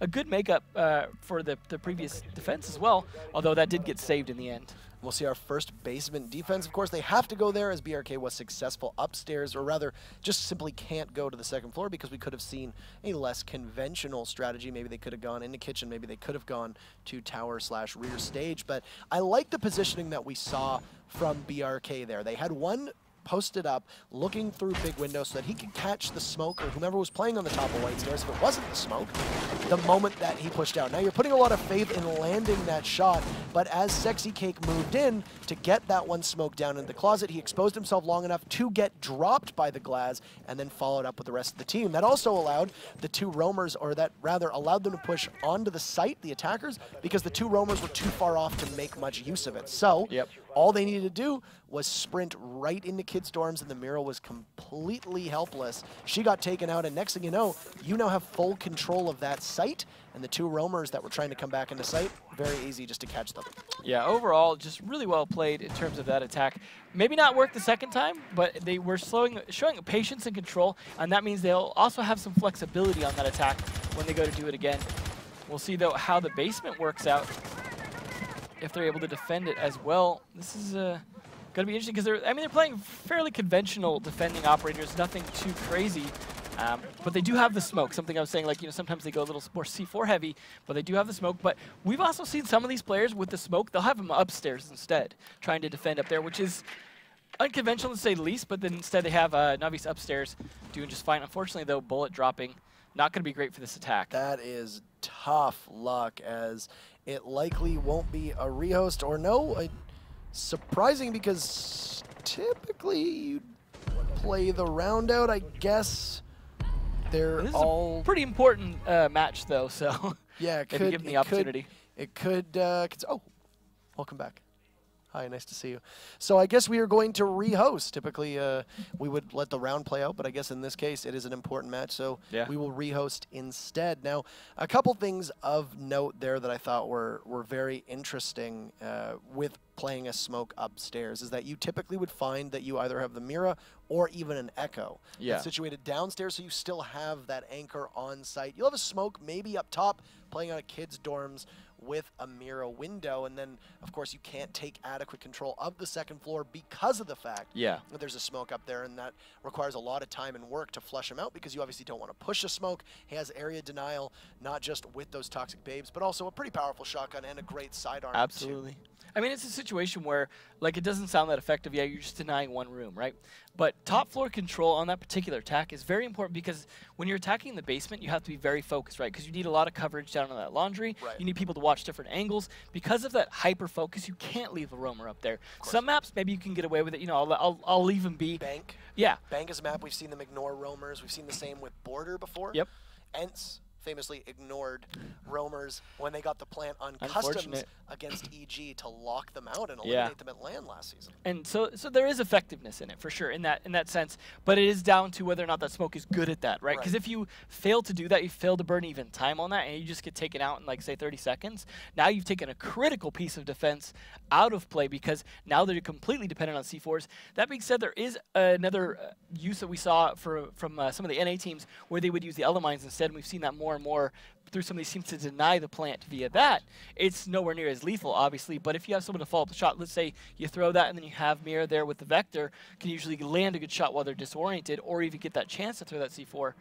It's still viable, but it's dangerous because you're making a big gamble in doing so. If it works, it works. It pays off big. If it doesn't, you're struggling at the end. We saw it yesterday. It was Reckless was holding on basement, and Super had actually come in and was planting behind that laundry bin or the laundry basket, got hit with 2 Ela mines, and then after went to go for the plant a third time, was not able to outlast the toxic gas of smoke, and that was it for him. And of course, it's something you can chain together and use it. You can use those Ela mines very similar to a yokai drone. And we saw a good combination with that with Redeemer, for example, being a really good echo player in the past, where he would use that in combination and be able to get that opportunity to move that yokai. It also gives Smoke the opportunity, if he missed his first smoke, to adjust it. Obviously, the C4 a little harder to throw a second one and adjust, so that's a little more difficult to do. You really got to land that first shot, but it comes down to the range of the mine, because you don't have to be accurate with that. You have to be accurate with the smoke, and you have to be accurate with the C4, you have to be accurate with the yokai, but the element covers almost that entire area. So when you just hit somewhere there, you just come around the corners, a lot of people do from the hallway, chuck one in, boom, now and denied. Hits all of them too. That's the other thing. It's not like a yokai drone where when yokai hits you with your blast, it's really one person disoriented. It's everybody in that radius of the Gershmont mine. And then you throw that C4, and you could potentially get more than one kill with it. Absolutely, because it, of course, affects your turning radius. So if you're faced the wrong way, it might be a little bit too difficult. Faced against the washing machine. Yeah, exactly. So very, very tough. But it looks like we have everybody in the lobby, so we'll be tossing into Oregon in just a moment. We are doing a rehost, unfortunately, due to some connectivity issues with a member of MOPA. BRK was up 2-0, and on defense, downstairs, and it'll be interesting to see how our first basement hold is for them. They did look like they were in pretty good position. They had one roamer upstairs, that was the Ela, trying to be hunted down by the Jackal, but we're all ready, and we'll toss into Oregon, and we'll go back into the action. Thank you so much for your patience. Well, I imagine they're going to have to play the same bomb site. I don't imagine they're going to defend it exactly the same way, so it should be interesting to see how the attackers adjust as well, because they have the opportunity now to maybe not need Jackal as much if they know that there's going to be the roam from that Ela, for example, upstairs, but they still probably want to get that ping because they don't know where the positioning is. But that means they know that if they can get control of one room upstairs, then they'll have the opportunity to be able to get those footprints easier, right? So let's say Ela's running around on that second floor, then let's say they control master bedroom. They can get those footprints and then push out a lot easier because of the pings. So the Jackal could actually be a good pick here, but then again, that depends on Novi's playing the same way. Right. Good old Battle Eye. Battle Eye Justice. Still doing his thing every day, 24 hours a day. The Sentinel Justice never sleeps. That's right, and thank goodness for that, because you definitely want to make sure in a game like this that skill reigns supreme. Now, they are using the Mira strat upstairs. I don't know who is going to be the one taking care of that, whether they will have the Mira play up there or maybe even the Ela do it. But regardless, the Mira strat being employed up top will be interesting to watch. Yeah, I'm curious if he's going to use the other one down here and which spot he's going to use it on, because, I mean, it makes more sense to put it on the one wall, but we see them sometimes just change stuff up and how they want to play it. Zig, though, a little paranoid. Someone peeking him. They'll make sure that there's nobody downstairs. That was a nice play by the Twitch drone. That's important for Bullet to be able to get that out of the way before they can push in through. But Valkyrie is going to know that there is someone pushing there, but it depends entirely on Valkyrie. The other players might not know, right? Because it depends on them calling that out. Hey, that camera's gone, yeah. And remembering that. So hopefully he's on top of that. Diogo can at least call that out. And still droning in, a little bit of a miss from the Twitch drone there. It also looked like Cyber went for the run out. It could have just simply been a rotate, as there are two members of the defense there positioned to try to take care of any attackers that might push in. Navi's just down by Harry Potter as he can hear one above him and doesn't even know that there might be more than one.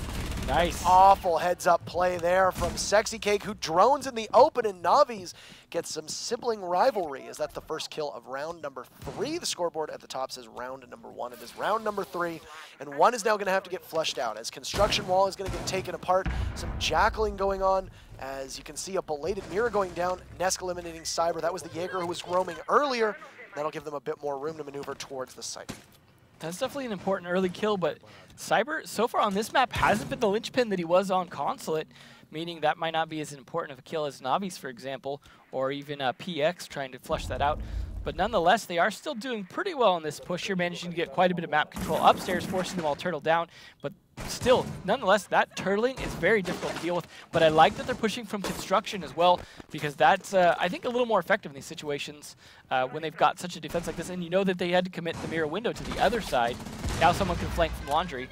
It was Diogo that was just by bomb site A, trying to look down towards the push coming from north stairs or back stairs, depending on what you want to particularly call it. A little bit of an early smoke from 1, so they will have to time them out or space them a little bit better in order to prevent a push in through construction towards bomb site B. Nesk looking from one angle, Navi's from another, and that will effectively cut off any rotates. As Zig doing some drone work to try to make sure that the rest of the team is able to come in. Another smoke goes down, and that still means that they need to be more patient with, if they have a third and final smoke that we just haven't caught yet, they'll need to make sure that it goes down with about 15 seconds left. Nice push in there. Take it down 1. That's going to be important, but they've got to worry about the roamer upstairs still in the attic, because that could be a big factor here. Plant going down early as kill goes down to Diogo. 4v2, though, as it becomes a 4v1. Definitely looking really good for them to take this and turn it back against them. And there is another round, but this time for MOPA, coming back strong after that break. It was their first victory and maybe a tactical reset from them, but nonetheless, that Vector just bucking a little too high and not able to land all of the shots. Still, with that diffuser down, would have been a tall task for the Mira, and MOPA hopes still alive. You don't want to find yourself down 3-0 on the tiebreaker matchup, and now MOPA will go to defense, still going to try to determine where they're going to go. Upstairs, it appears, though I would wager that you weren't successful on upstairs last time around. Why not try your hand and go down? Yeah, and I've seen on this particular map, when teams are stubborn on that, especially on Oregon, they tend to lose quite a few rounds in a row. And in a contest like this, where this is the deciding map, you do not want to take chances like that. That is a good time to switch. I mean, however, if they really have a good idea what they could do different to change things up, then, you know, maybe that works. Because keep in mind, the first attack, the first time they attacked the dorms up there, it was close in terms of them just barely recovering it. So, I don't know. They've just got to figure it out. Interestingly enough, the second floor play did not factor in that much. You'd seen that they put the Mira upstairs last round, and it really didn't make much of a difference at all. So this is the all attack from construction. That's true. It completely negated their push. That could have just been very smart droning on their, I guess, on their part. It really depends on the shot calling or IGLing of MOPA. Don't want to give credit if it's not due. That could have just been could have been sheer luck. But regardless, ended up being a wise idea, lucky or not. Now you can see a lot of those windows have been opened up, not just in rear tower, but also small tower. And that's going to give some pause, but not too much to BRK as they look to push in. You'd always want to be a little wary when there's some broken panels, because you don't know if there's a defender lurking behind it, because all it can take is one well-placed Valkyrie cam, and you start to run thinking there's nobody there, and you already find yourself down 1. Absolutely. The mind game's always factoring in this game. That's one of the great things about it. There's so much flexibility to play so many different ways. You really got to outthink your opponent. In this case, one trying to find a head there, hoping to do that, but it's not a great angle in terms of finding a lot of people, but it is trying to find some utility perhaps there. I'm not entirely certain, but BRK now changing. So a call has been made. They will instead look to try to likely push through master bedroom rather than go through big window, and Navi's finds himself now trapped in attic. There is one beneath him as well, as there doesn't really look to be anybody droning for him. He took some damage from the defender situated on the top of white stairs and is now going to try to come back. There is some bandit tricking being done in the closet, so Navi's will prevent a flank up those stairs inside of attic, but still not in the greatest of shape. He'll hit the barbed wire. That's an audio cue that he's there, as it looks like he's just going to simply retreat, which is a smart play to make. Yeah, I like how he's able to get some control, clear some out, place that Claymore, set a little bit up and get away, but then Cyber not able to get away himself, taken down by Bullet. It was a good initial kill there. Bullet has spent almost the entire map in that back tower, and it pays off. Patience is a virtue, but a kill is still a kill. And it took him 2 minutes, but he is able to clean up one. Your Ash down. Cyber's a good shot, and of course, that 3-speed can just run in and wreak havoc on that site and easily overwhelm a 3-armor defender situated inside of the defensive site. Now, Navi's is looking to try to take the head off of Bandit. Bandit looks like he has his back to Navi's, and whether Bullet is able to clean up from behind is going to be anybody's guess. Navi's, though, has just been in bad position after bad position, and one's push will be delayed. He has the long angle into attic and lights it up, but isn't able to connect. Tiogo the Capitao eliminates Sexy Cake, the Ella proving to be ineffective so far this round, and that'll put him at 4 apiece. 30 seconds left with a 4v4 is not great for the attackers here, but they do at least have some good positioning. Navi's, though, spending a lot of time looking behind himself, costs him ultimately as he gets taken down by Zig. A nice kill from them, and that is falling apart for the attacker as one wasn't able to hit his shots. Does make up for it, though, thankfully. Lands it onto Bullet, and now they will push in amidst the cover of smoke. The Bandit jumps up, Zig takes one down with him, Nesk joins in as well. Those asphyxiating bolts, not as good as needed, but Nesk gets taken, or Nesk rather, takes down PX. The smoke giving some cover to Zig, who had been dropped in the ensuing skirmish, and MOPA now sticks 2 of their own together in a row, and we are all tied up. One problem I've seen consistently with those attacks is Navi's goes in alone as the entry fragger, and sometimes he's able to get good map control, but they're never able to capitalize on it. He gets in these positions where he's able to get a good forward position, get in a lot closer than you usually should, and then the rest of his team isn't there. And it's fine for an entry fragger if they're trying to do it in combo with other people, but there's no one else drawing fire, no one else drawing attention or taking map control off that to actually capitalize on it. You saw Navi spent the whole time just looking behind himself. Because of that, he had a great initial position. Had someone been following that up, say pushing the A window or coming from a different side, even the white stairs would have been fine, or pushing from Arsenal, or I mean the Armory. It's just so many opportunities that were missed because of timing. And I think it's great that he's able to run solo like that, but the rest of his team not able to back him up has been a consistent problem. We saw him die in blue, for example, that one time on Clubhouse. Yeah, he was this great entry frag, but then no one there to follow it up. Had someone even been there with him, might have been able to trade that, and I think that's something that's ultimately been a struggle. And that's why they're at 2-0 right now. He had a drone with him that time as well in blue, and he did charge right in, but the drone was a little bit behind him. It was one who was doing drone work for him, and it was just, yeah, it was a little bit behind, and that ultimately ended up costing them an early entry, and he was the Twitch too, and if I remember correctly, was top fragging, so that was a significant loss to the team. And as well, on Consulate, if you remember correctly, he stormed into console office, and as he was trying to push into the office, looks at the hole made on the stairs by the Valkyrie inside of closet, and then thinks nothing of it, and as he tries to run past it, gets taken down. I think he's got great entry fragging skills and good droning. I mean, I got to give credit to his team to drone in for him well as well. We give him credit for getting in, but that's teamwork, getting in there. It's just not backing him up on that is the problem. Interestingly, we're seeing our first mute, though, and that's going to deny some of that drone entry. That might slow down the entry, but then again, they might go for a nice slow push nonetheless as we're seeing our first Blackbeard. Yeah, and Blackbeard, an operator who inhabits a very interesting role in the meta right now, definitely seems far less of a must pick than he has in previous seasons. I like his spot right now. Of course, the face shield is going to frustrate people who are headshot purists who feel that a headshot should be a headshot nonetheless. But an interesting mechanic, and Blackbeard is used on certain sites with far more prevalence than on other ones. So with that said, we've exhausted a minute and still some drone work being done. And yes, the one thing that I've noticed on BRK is their drone work needs to be more succinct. That is what is trailing MOPA at the moment.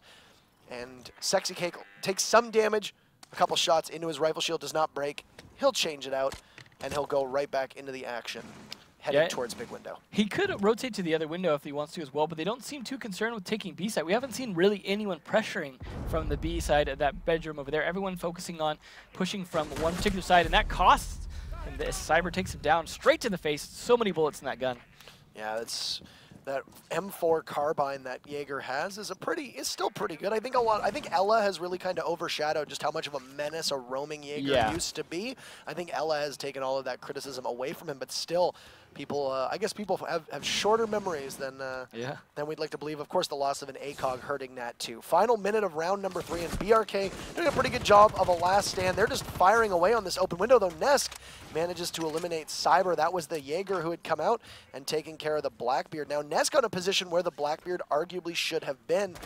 And that Jackal is going to keep pinging the Ella of Navi's, who is just going to stay completely still, hoping to have the environment protect him from any stray bullets that could be fired his way. Zig on big window, fires through the smoke, and at the very last second opts to stop as Navi's capitalizes, and BRK takes a numbers advantage as well. The Jackal posted up on the window. Both PX and Navi's are there, and of course, you could see a run out, but doesn't need to be as the Vector tears through him. A Clay Pigeon as he's repelled up on the window. Now one jumping into will leave Bullet as the last one left, but that F2 is as formidable a gun as any. He takes Navi's down and still has 3 more to go, but will inevitably caught in the crossfire as he walks in and right through that hole in closet 1, eliminates him. And BRK answers back after MOPA had won 2 in a row. BRK goes back up 3-2.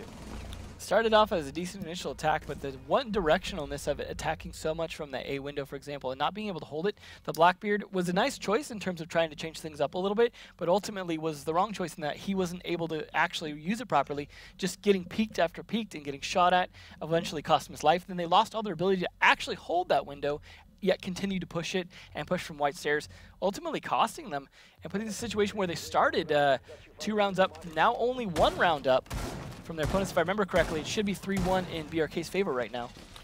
Yeah, it's a very interesting back and forth that we've seen there, and that was MOPA, two I guess, unidirectional there. Yeah. It was a very one-sided attack, and they just kept feeding themselves into a line of fire, and you know, I'm not entirely certain why they didn't at some point make that call. Now, we did see that their real push didn't start until the final minute. They could have just simply thought that, hey, we'll go and hopefully win our gunfights because we're running out of time. Yeah, and that's one of the things. We're not seeing a lot of flanking from these teams on attacks, and I think that's ultimately costing a lot of attack wins. We saw some good methodical play some of the times where they were, like, maybe not flanking as much, but a little more spread out in their attack, and it depends on the bomb site they're attacking, but I think that's been a big problem for them because, if, as you said, they don't win those initial gunfights, they don't soften up the site enough. But we've got an interesting push here from Cyber on Blitz, so he's going to try and actually push from probably a different direction than most of the rest of them, as we see a lot of solo play with Blitzes. I mean, we just saw it in our previous matchup, how fearsome a Blitz could be with Yuna going in that 1 round. And the first time I think we saw him on a Blitz, he got a very quick 3K, especially to finish things out. So now the shield will wander in, and of course, this is a map that seems very well designed for Blitz too. He is a menace in one-on-one engagements, and especially in close quarters, he can be very oppressive to play against because there isn't a lot of counterplay if you find yourselves trapped or confined by the moving Blitz. Which there tends to happen down in that basement here. As you saw earlier, that Blitz pushing into the basement. So it's a question of whether or not he can get it that far, but there is not, he's not getting far at all. You can see the Blitz was pushing up on top of stairs. You'll have one as a Sentinel, managed to take a lot of health off of Zig, and the Blitz just jumps into the fray on top of White as Glaz vaulted over, and PX takes out what little was left of Zig. So the Pulse off the board. There is one still prone at the moment. That's the Ella of Bullet inside of Kids Dorm. Some smoke will go down, and this is going to promote a 1v1 engagement between Cyber and the Polish operator, but joined by one, they'll try to pinch out Ella. The Gershmont mine doing great work, and there you can see just very, very frustrating to deal with. Unable to get the Ella at the moment as she is quite fast, but she takes down the Blitz somehow and has lost a lot of health in the process as Bullet looking to try to escape from the Glaz, and Ella, by the way, as now goes 1, and Bullet somehow managing that. Really should not have been able to get out of that alive. That's a situation where I would have loved to see one on the blitz and Cyber on the glass, because Cyber, as you said, has been more consistent. And one dropping out, I hope that wasn't just anger at that point of failing to do the shots he needed to do. But it's far too late in the round. We're not going to get the rehost this time. Also, he was dead. So it's not like they're losing an active player. Could have been something where maybe he was having issues with his frames. We have no idea and no real point in speculating. Hopefully he isn't back in time so we do not need to get a rehost. Diago manages, though. Ella had very little health left, and Diogo takes the rest of it away. Sexy Cake low on life too, but a well-timed smoke will now make it difficult for PX to push into sight. He does hold that diffuser. If he can wander in amidst that gas and be able to get a play or a diffuse down, that could be all his team needs. But from behind, Sexy Cake on the flank, that Vigil with the SMG-12 eliminating the Capitao, and PX is out of time, but wow, a nice kill onto Yuke, and he's inside of sight, trying to figure out where the rest of the defenders are. All they need to do is wait, but Nesk greets him at the end of his shotgun barrel, and we will have another rehost, all tied up at 3 apiece. A pretty sizable hold from MOPA, and yeah, we're seeing Oregon as being a pretty even contest between the two teams as we predicted. Yeah, hopefully we'll see that overtime, because I'd like to see it, you know, yeah, we have some maybe one-sided maps earlier. I always like to see the final one really be the one that truly comes across as the decider, with like a 6-5 or a 6-4 win at the end. I mean, that's a lot to ask for. But now, hey, this gets a chance to go the momentum the other way, right? Now that they've, because we saw what happened, right? They were 2 up. We had the rehost. Then the other team went 2 up, and they managed to get 1. Now we get the rehost. Maybe they could get that momentum back and keep flipping this to be able to take it there. Because 3-3 is a tough spot to be in, though, because a team only has to win 2 rounds in a row, though, to close that out. But if we see the back and forth we've mostly been seeing now, I mean, we have seen some 2 rounds in a row, though, so it is entirely possible we could see one team shut this out after the rehost. Right, and you've got 2 juggernauts going against each other. It stands to reason that this would be as close as it was. Now, map number 1 was not as decisive as map number 2, but still the teams showing why they picked the maps that they did. Clubhouse was not a map that MOPA performed particularly well on, and then Consulate certainly not one that BRK looked comfortable on as well. Oregon, of course, a very even contest. You find that when you have maps like Oregon, like Borders, Chalet not so much in Latin America, but Chalet definitely in EU and in North America. Those are typically 3 maps that you are very well versed on, and every team seems to compete on a more even contest. And if you can run away with Oregon, then that usually bodes very well for the way you're going to play in the series. And not a map like Skyscraper, not a map like Coastline, where you have some teams that are very, very good at them, especially particular sites. Yeah, and I feel like this is a map that lends itself to adapting and changing things up, where it can really go back and forth in terms of a team that's being on a losing streak, finding a way to get around that because they're able to change up so much, because the roam game is so viable, because they can just, okay, I'll play it a different direction, I'll play this differently. And that allows them to be able to actually change up what's working and what's not. That doesn't guarantee that just because you change something it'll work, but it gives a lot of opportunity, especially with these rehosts in here, for them to really think about, okay, what's not working, and change that up. I imagine we'll see some different strategies employed now after this because of the back and forth like that. And we've seen teams go on both sites now, so they have some semblance of an idea as to how the teams will defend. And I mean, with the way we're going back now is MOPA just won a defense downstairs. They will have to go back either to the 2nd floor or to a less common site, as I'm trying to avoid using the term orthodox. And as well, BRK successful on their last defense, which if I remember correctly was upstairs. They will have to go downstairs or to another site similar. So we know, realistically, we know where they're going to go from here on out for at least the next 2 rounds. So you can potentially be very well prepared to either put yourself on match point or even go to overtime with the knowledge of what sites are locked and which sites are open. Yeah, and that's always interesting too, because if it does come down to that point, you get the option to do whatever site you want, right? But it is random, I believe, who actually starts on defense in that, and then the math can work out kind of funky depending on how well you've been successfully defending, whether or not that works in your favor or not. It will need to be a coin flip, so because we have rehosted, the game will usually determine it based upon some hidden metrics that we don't have access to. But because there have been rehosts, what would happen is if we go to overtime, there would be another rehost. It would be a manual coin flip, and then teams could choose sides and choose which site they would go to depending on whether they were defending or attacking. So that's what we would be looking at if there was to be overtime, or if there were to be overtime, but let's not get ahead of ourselves. BRK started very strong, and MOPA has really been climbing up since then. But it appears that we have everybody in the lobby right now. It looks like MOPA is ready, and we're waiting to see if BRK is ready as well, and then we can toss into Oregon. And I'm really glad that we've gotten to see a matchup that has been this close. Absolutely, and it is fun sometimes to see it go like one map to one team, one map to the other, and then like really close at the end because like you see they both have very solid strengths and weaknesses. So with that said, we are loading up into Oregon, and we will head back. It is tied up 3-3, as you can see right over my right shoulder, both BRK and Devin's left shoulder, rather. Yeah. We're all tied up at 1 apiece. So 3-3 winner goes on to the finals of the Latin America Rainbow Six Invitational Playoffs to compete for a spot in Montreal. And here we are, and BRK will go downstairs. They will not opt for a stranger site. Yeah, I see Cyber still maintaining a sense of humor despite the closeness of the game. Just picking the meme operators there, switching to Tachanka and Capcan before ultimately deciding. I think he's kind of still having a lightheartedness about it, and I think that bodes well. I think I would favor BRK this round just off of Cyber being in a good mood. Like, because we've seen he can be such a pivotal player. Maybe not, like I said, as much on this particular map, but nonetheless, it bodes well because that means the rest of your team's in better spirits. Right. And we said coming off of the rehouse like this, that tends to happen, right? Like I said, BRK could come back from the rehouse to get their momentum back just the way MOPA did. So.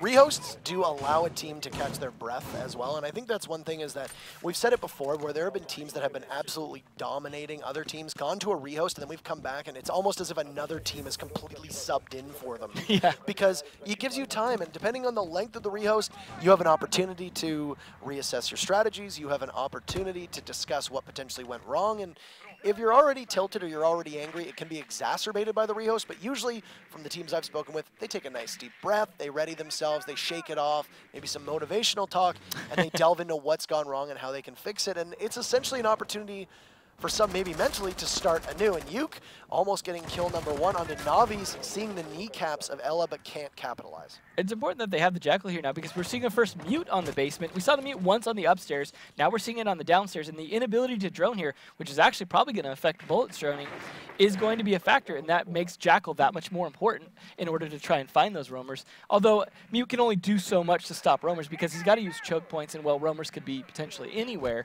still, though, that does eliminate some places. Absolutely. And as they push towards Large Tower, still waiting on really a concerted effort to get inside a site. It did originally look, rather, like it was going to be a push from construction, but a call has been made from somebody on MOPA to change course, and that ship will now move, and it looks like it will be a push through rear stage, back tower, and down the stairs into the basement. I feel like some of that was the call from Bullet, seeing because he saw quite a bit of the basement when he went in through that construction side. Got some intel, relayed it to his team, whether him or someone else made that call. It was a good use of that intel, and the mute not being able to deny that. Obviously factoring in here because it changed how they're playing it. Whether this will work, that's another story, but nonetheless, they are at least playing off of their intel, as you mentioned. That Mira will be able to see the feet of Bullet, who now gets down into the spot known as Harry Potter, just underneath the stairs by that shelving unit. They've got the smoke playing in the back. Now, that's a smart call. They've rotated the smoke to the back Mira rather than have one in the front. A smoke will go off from one who's been playing largely anchor the last 2 maps. That will deny a push once again in through construction. Very similar to what we saw last time around. Navi's comes in, clears out Zig, and Yuke looked like he was going to be able to get one on a Diogo, but the Jaeger simply outduels him, and MOPA's push falling apart. They are still 5v3, make that 5v2, and now 2v4. But Bullet and Nesk slap back, and down go PX and Navis, as Diogo lost most of his health in the ensuing fray. And Cyber still posted up on that back mural window to look down the back hallway, as Nesk is going to try to flash him out, and the smoke will move. Bullet gets taken down, so it's going to be all up to Nesk, but unable to deal with that C4 of 1, and now it's BRK moving to match point. Like I said, Cyber with that lightheartedness, bringing it back for his team. Good defense, though. I mean, I liked the adjustments from the attack, but they just couldn't seem to land their shots. Missing that one shot onto the Jaeger, I think, was really where it turned drastically, because they had a nice advantage in having the angle. He could have hit the smoke first, potentially, and then hit the Jaeger, and that could have just decimated most of the defense, because you saw how important the smoke was later. They also did manage to bait out most of the smokes, you know, whether or not bait did some damage or not. Nonetheless, he was left without smokes in the last 30 seconds. They had an advantage on that push, but there was still C4s in play, as you saw a C4 get a kill there, which may have been a delayed kill from an injury, but nonetheless still effective. So good defense of that basement and good adjustment in terms of determining they're attacking from this side. We're going to rotate over there.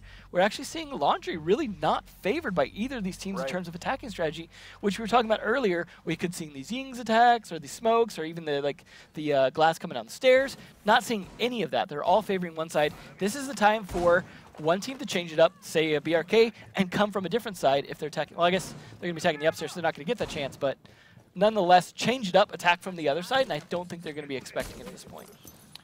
And one interesting thing to note is MOPA is the #1 ranked team in this region. The #1 ranked team in North America was Flipside. They got eliminated before even making it to the semifinals. So MOPA has done the best so far of the two regions, but the #1 ranked team in EU is already out. They were actually eliminated in the very first round. Before it could even hit us. Yeah, Beat Genius was dropped by the Polish team, Patakalipsa. So there will be, if MOPA gets eliminated right now, there will be no #1 seeded team making it into the finals of any region except for potentially APAC. And then, of course, APAC, a little bit more difficult to determine just because there are 4 sub-regions where, yes, I believe Mantis FPS was the #1 from Korea. Cryptic, I believe, was the #1 from... well, I guess technically because they won their tourneys, they would all be the #1 seeds, technically. Yep. So there you go. So outside of APAC, there will be, if MOPA loses this, no #1 seed available. But it all hinges on how BRK is successful, or whether they are successful on their attack.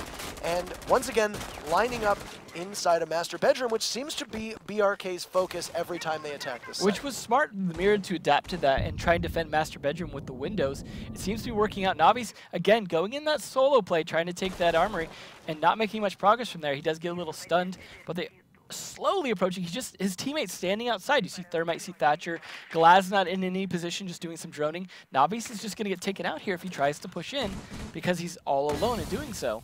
They'll smoke the Mira out, but one isn't really there to be able to do much with it. Now, similar as to before, one member of MOPA situated in the back tower, or rear tower rather, or just tower depending on what you call it, and that will be Bullet, who had proven to be strong before. Mira does get pushed off of her Mira just outside of master bedroom, and they'll open that up. That'll be a 2-way sight line, which will be a hindrance to a rotate through attic just above meeting hall. And now Cyber tries to inch his way up through that western corridor to try to get the Mira, as the rest will push in. And that's Navi's joining into the fight. Cyber gets first kill as down goes Yuka. Now BRK, though getting traded off by Zig. It's going to be tougher for them to do. They'll manage to open up that master bedroom wall as the Jackal of Cyber gets a couple shots off, and Zig looks ready to try to come in, but Zig doesn't capitalize. One is there, Cyber gets taken down, and they will pick that Jackal back up. This is looking dangerously close to being a victory here for BRK, as it's a 4v3. Smokes are starting to go out, and that's going to be the last smoke used. That's going to give them some opportunity to push during that last 30 seconds. They still have the diffuser in hand by the Thermite, who's ready to plant it. They just need to get the actual moving parts working here. Nesk not able to stop them by one, who is finally picking up his Glaz play here on this map. This is looking really bad for Sexy and Bullet. Sexy K gets taken down. Bullet is the last one left, but BRK wins the matchup. MOPA, another #1 seed, gets eliminated, and there will be no representation from the first overall seeds. With MOPA being eliminated, BRK goes to the finals, and they will compete against Lancetta tomorrow, rather. So wow, what a blockbuster that was, especially the final 2 rounds. I bet